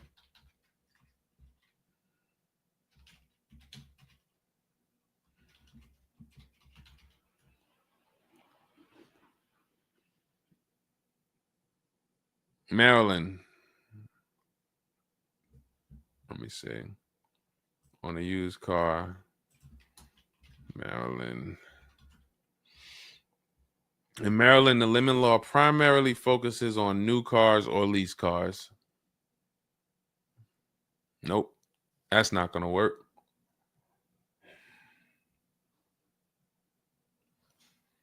Jeez. I'm gonna be real with you. You could shoot me an email. I don't know if you can get out of this. You know, a contract is binding. You signed a contract. And let me tell you this. I don't know if you can get out of this without losing. You could just stop paying the car, have a repo on your credit. A lot of people will do that. I'm going to drop this car off, take your car back, voluntary repo, credits tore up. Not a good solution. It's going to cripple you from moving forward with cars. It's going to make it hard for you to get your next car. And then when you get a car, it's going to make that deal is going to be bad. Geez, how long is the lease? So this is just for those of you who are just joining us. We have this young lady got she leased a used car. Don't do this. And again, I'd like you to email me. Maybe I'll think of something that will come up as a solution. But you know, I trust you're gonna learn from this. It sucks. It's a horrible situation, and it's evidence of how bad certain bad structures can be. Because and again, I know some of you who've joined me for a long time, you may be used to, well, Deshone has a solution for everything. Not everything. There's times where you are too buried, and the only thing that will heal the wounds is time. That's the only thing. The deal is done. You have to pay down the deal. And then in a year, 2 years, you might be able you might be able to make a move, but you have to suck it up, bite the bullet, and we might be able to lean on them to get the car fixed. 78 payments. How? You said you leased it. This is a loan then. This isn't a lease then. 78 payments. You're in an 80-month loan on a Chrysler Pacifica paying $775 a month. It's not a lease, that's a loan, and it's 8 years that it's 7 years. 7-year loan.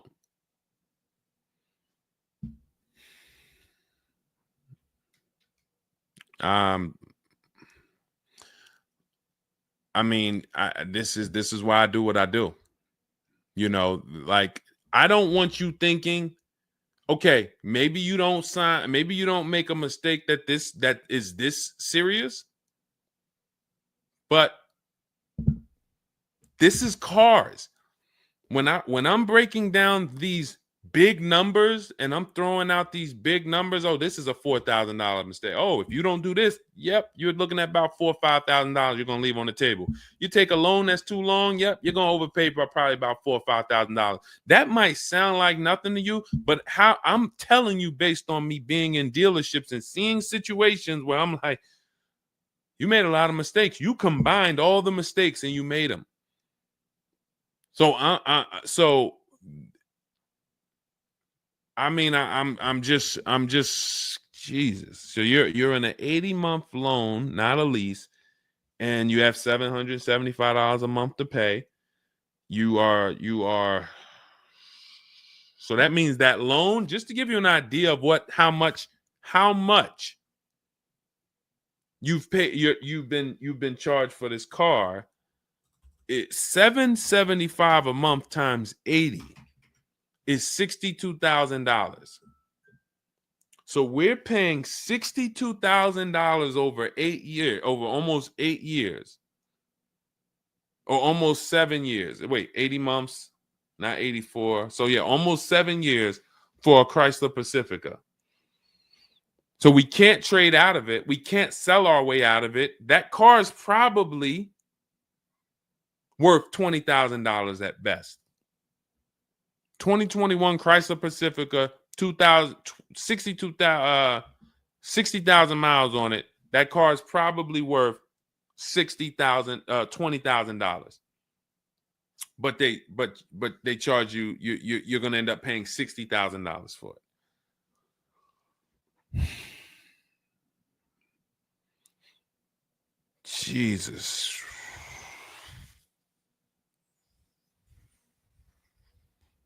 Most people will let the car go. Most people will let the car go. I don't. If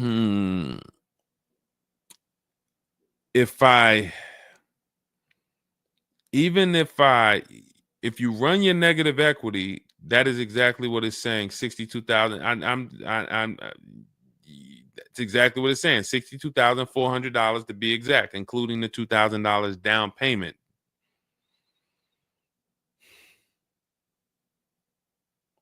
What's the name of this company that you did business with? My friend will not let that fly. That is one of the worst car transactions that I've ever seen anyone in. And your friend is on the deal with you as a co-signer. This is level 10 out of 10 bad. Rich Morton Mazda. Do you know what your credit score was roundabout when you made this deal? Rich Morton Mazda in Maryland. Everyone remember that name. Rich Morton Mazda in Maryland. Stay away from them.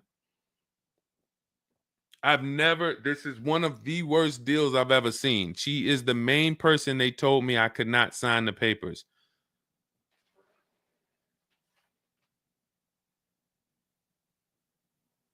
Oh.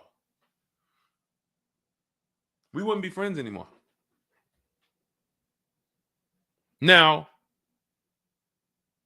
here's the truth. Nobody pulled the wool over anybody's eyes. We looked at these numbers. She didn't say to you, wait, these numbers look crazy. I'm not signing them. You're not getting this car. Both of you went in there and signed these deals. So let's I'm not even going to say she's the friend, but nobody's going to say, well, y'all tied me up and held a gun to my head and made me sign those numbers, and y'all didn't even read those numbers to me. So, but, jeez,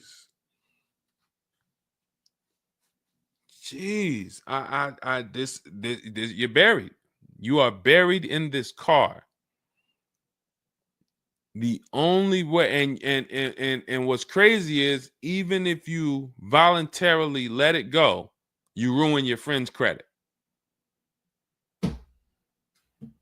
Because she's the one who signed for the car. Bad, bad, bad, bad, everything bad. I wish there was a silver lining that I could think of. What I would do is I would find, you need to find out how upside down you are. You need to go on CarMax, write down these 6 sites, write down these 6 websites. You need to go on CarMax, Driveway, Kelly's Blue Book, Cash Offer, Auto Nation, Carvana,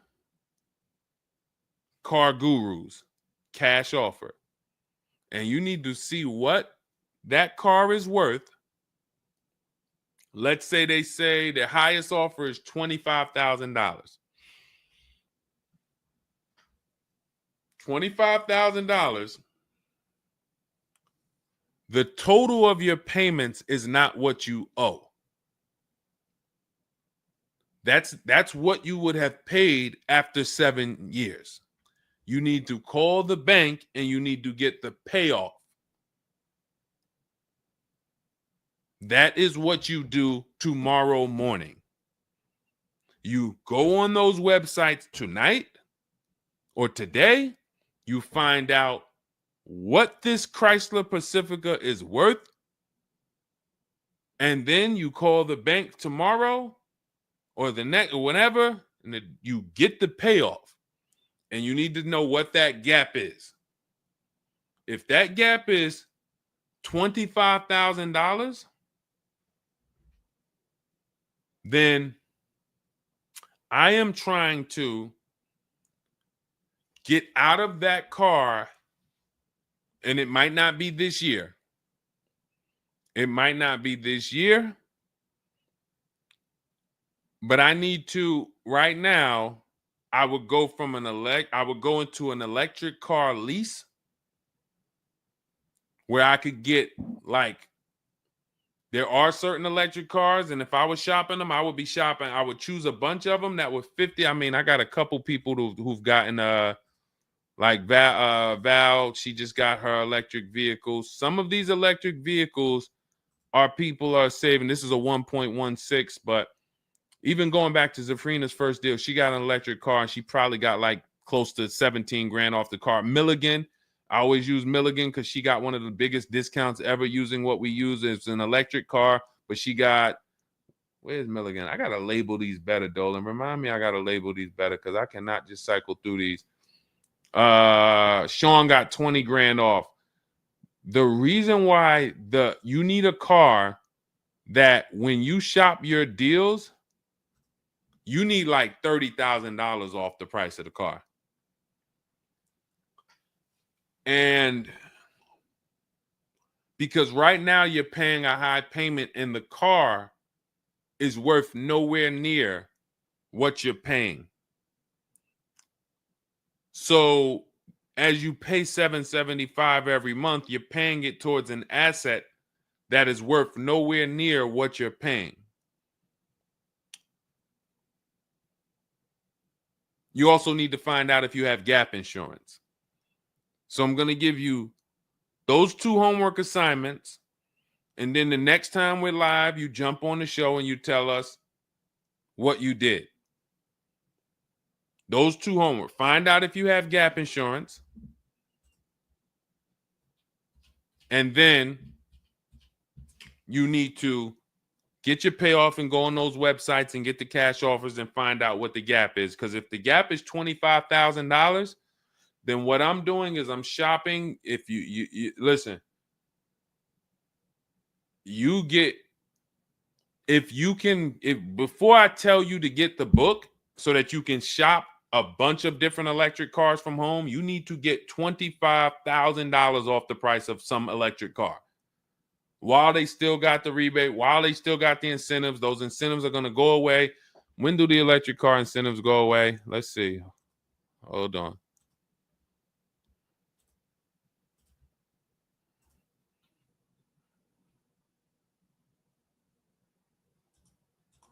Hold on.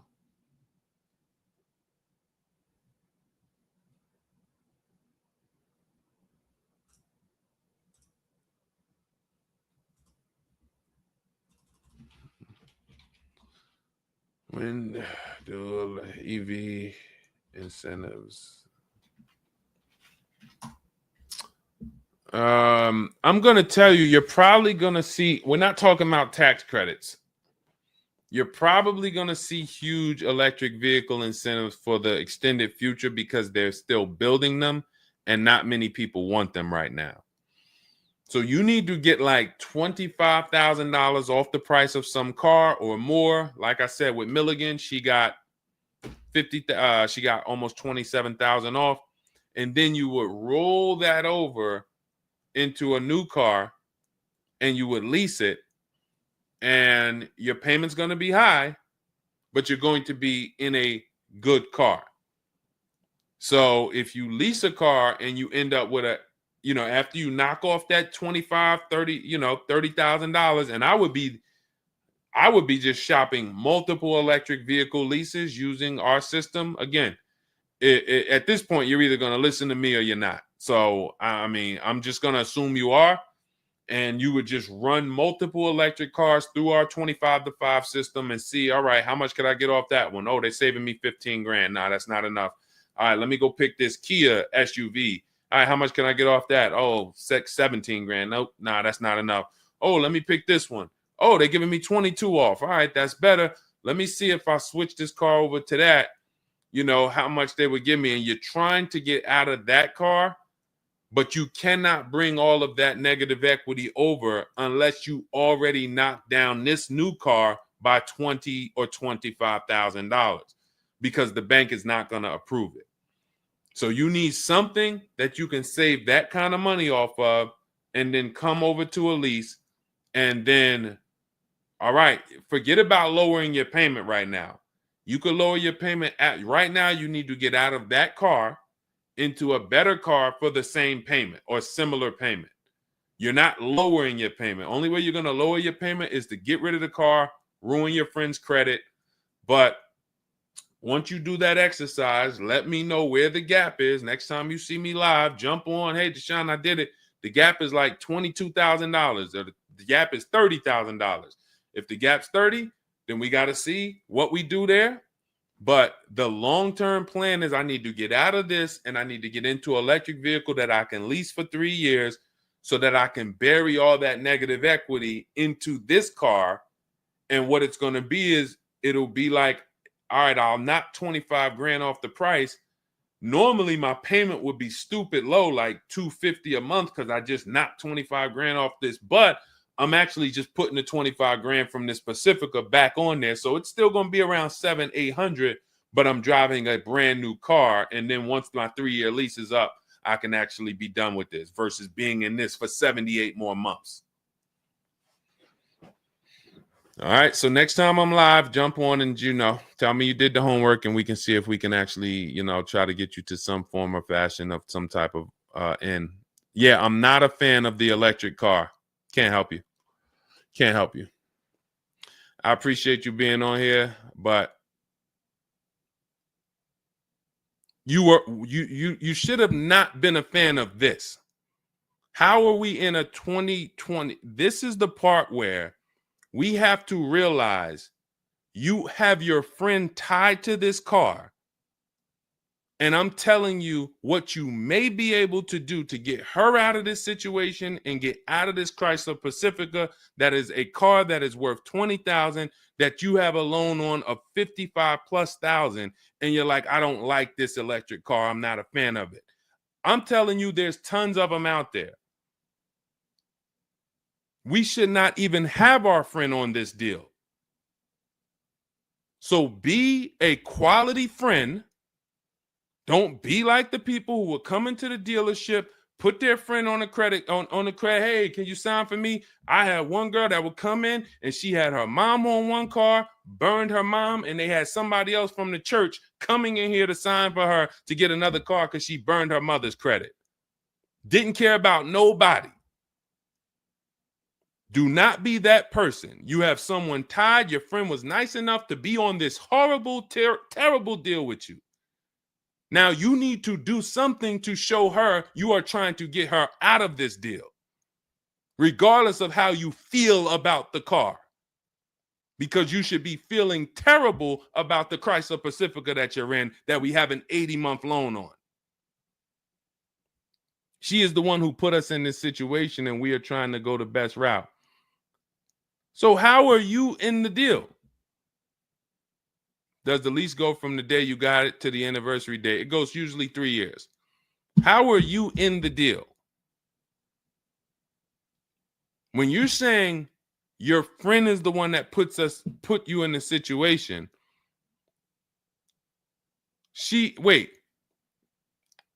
in one breath you're saying, believe it or not, she's the one who encouraged me to get it. And then in another breath, you're saying she's the one who put me in the deal, who put us in this situation.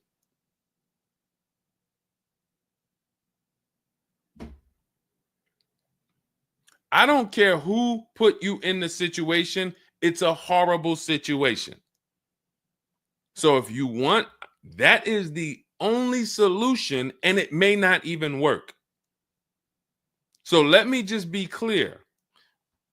Lots of people on the show that seem to be very interested in your story. This is a very interesting story. There's not many times I had to jump on this show and hear something where I'm like, you're probably not going to end up with another car. You're probably going to be stuck in that car for at least 3 years, paying down the balance because you owe too much on it.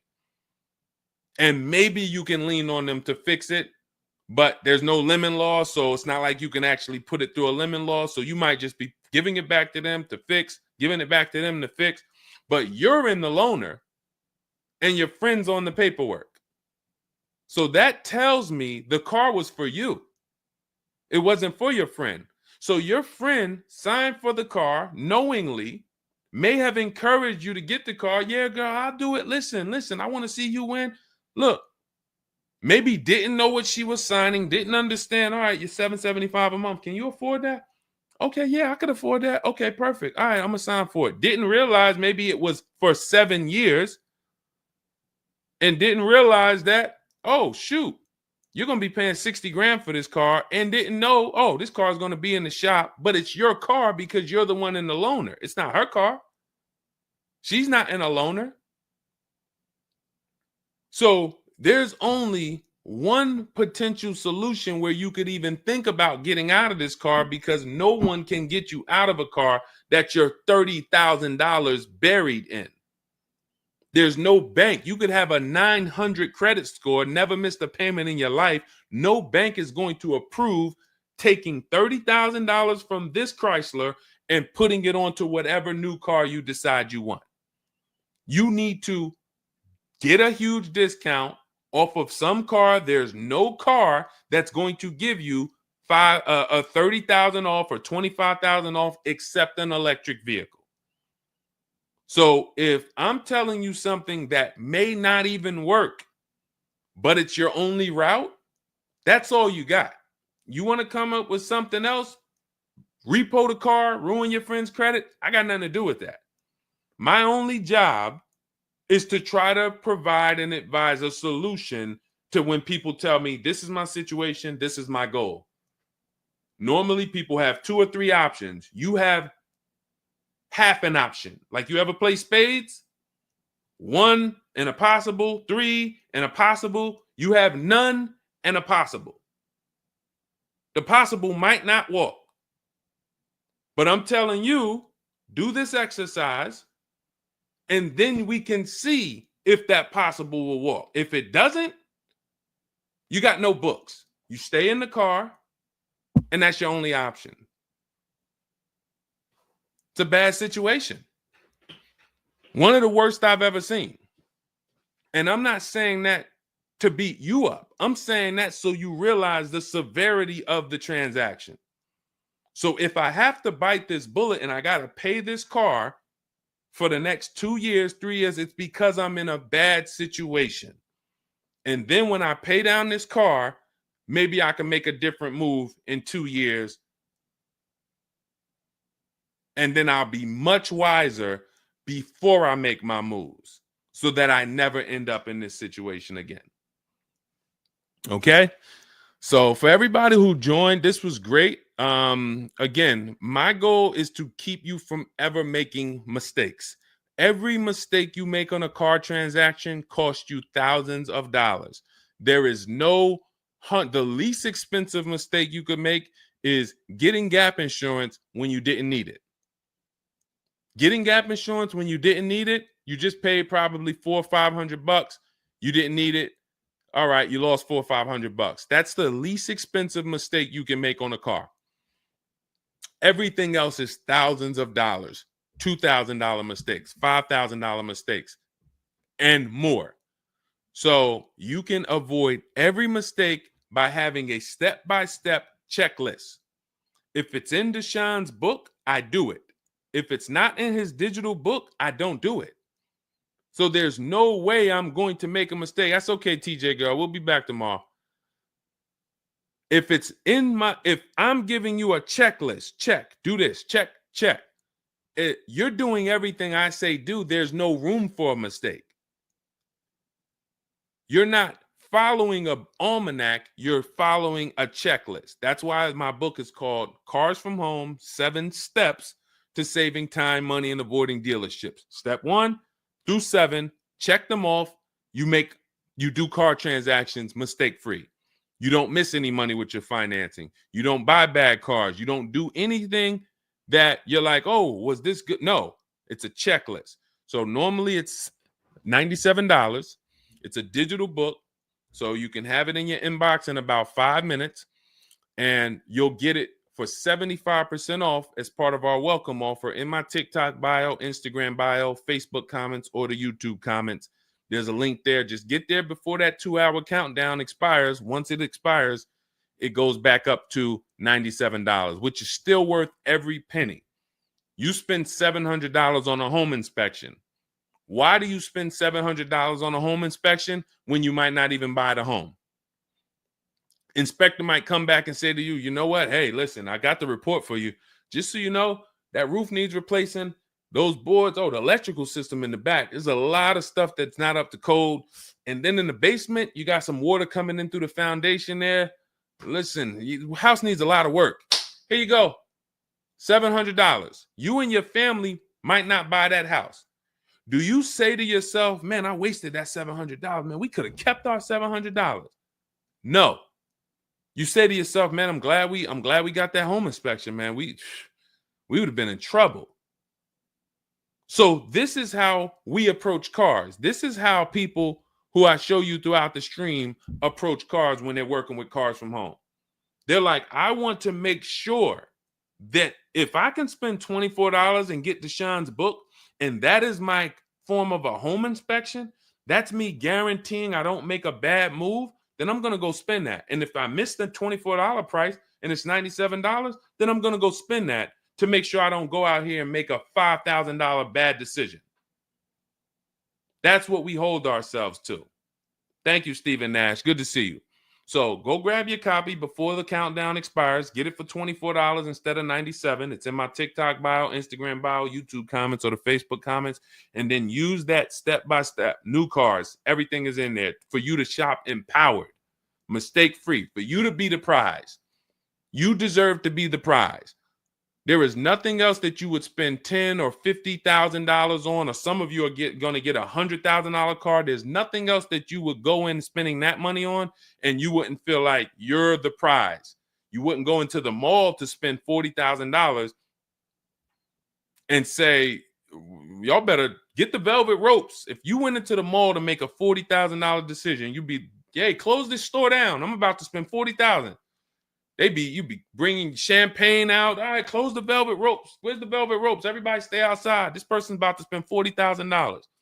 But a $40,000 car, you go in and you'll take the mistreatment. You'll leave buyer's remorse. Not anymore. When you make the decision to get your book, follow these steps, you are mistake-free. You'll save all the money. And then when you drive off in your car, you feel like you're the prize. This dealer won my business. That credit union, that bank won my loan. This deal, buyer, Carvana, CarMax, Driveway, they got to buy my old car because they put the best bid up. Everybody won a bid. And that's how I know I won, because everybody competed for my business. I didn't beg none of you for anything. That's how we do. So go get your book. And if you want to get started and you're like, Deshone, you know what? Is there anything I can get started for free? Because I'm just getting to know you. I don't really know you yet. Now I want to see, then go grab my free cheat sheets. Dolan will put a link in the comments for you guys. It's Deshone's cheat sheets. It's also in my TikTok bio, my Instagram bio. And you can see what we give to people who want free advice to get you started. But if you're like, no, give me the blueprint. Give me the bang, bang, step-by-step, start to finish. That's my digital book. Go get it. And carry in gifted hands. Please check back in with us. Let me know when you do that exercise how big that gap is between what the Pacifica is worth and what the cash offers will buy, what will pay for it. And then hopefully you can get to some solution. So I appreciate you sharing the story. I appreciate you being forthcoming, and certainly we'll wait to hear from you. Thank you everybody for joining us. We've been on here for almost 2.5 hours. It was a longer show, but I hope you all got a lot out of it. We talked a lot about all different things. Yeah, that's Denzel on the bookshelf. Absolutely. I got a lot of people on the bookshelf. I got Lucille Ball on the bookshelf. I got Miss Harriet Tubman on the bookshelf. Mr. Marcus Garvey. Who knows who that is?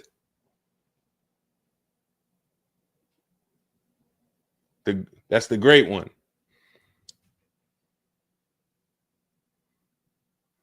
Y'all know what it is. I only have the greats around me. Alexis Chu, you don't know who that was? Who could tell Alexis who that last person was? Man, you better get up on the honeymooners. Yep, that was, yes, TJ girl. Yep, Jackie Gleason. Yep, that is right. The great one. So yeah. So yes, so it was a pleasure. We'll be back. We'll be back for another show. When you see us, jump on, get your questions answered. For those of you who have my book, I want to thank you. Shout out to I saw a couple people say they grabbed their book and they were using they were ready to use it. I would get the paperwork through email, never received it. I need your help. I bought 2 brand new cars. I was told I would get the paperwork by email, never received it. So call the dealership. Call it. You bought 2 brand new cars. You said you would get the paperwork by email. You never received it. Call the dealership and, hey, where's my paperwork? Ask for the finance manager. Where's my paperwork? That's what you do. All right. So, all right. I'll let everybody go. I'm tired. I can't even get myself together. This is, I'm gonna jump off and we'll be back. We'll be back for another show. Make sure you get your book in my TikTok bio, Instagram bio, the comments, or the Facebook comments or the YouTube comments, and I'll see y'all on another show. All right. God bless you.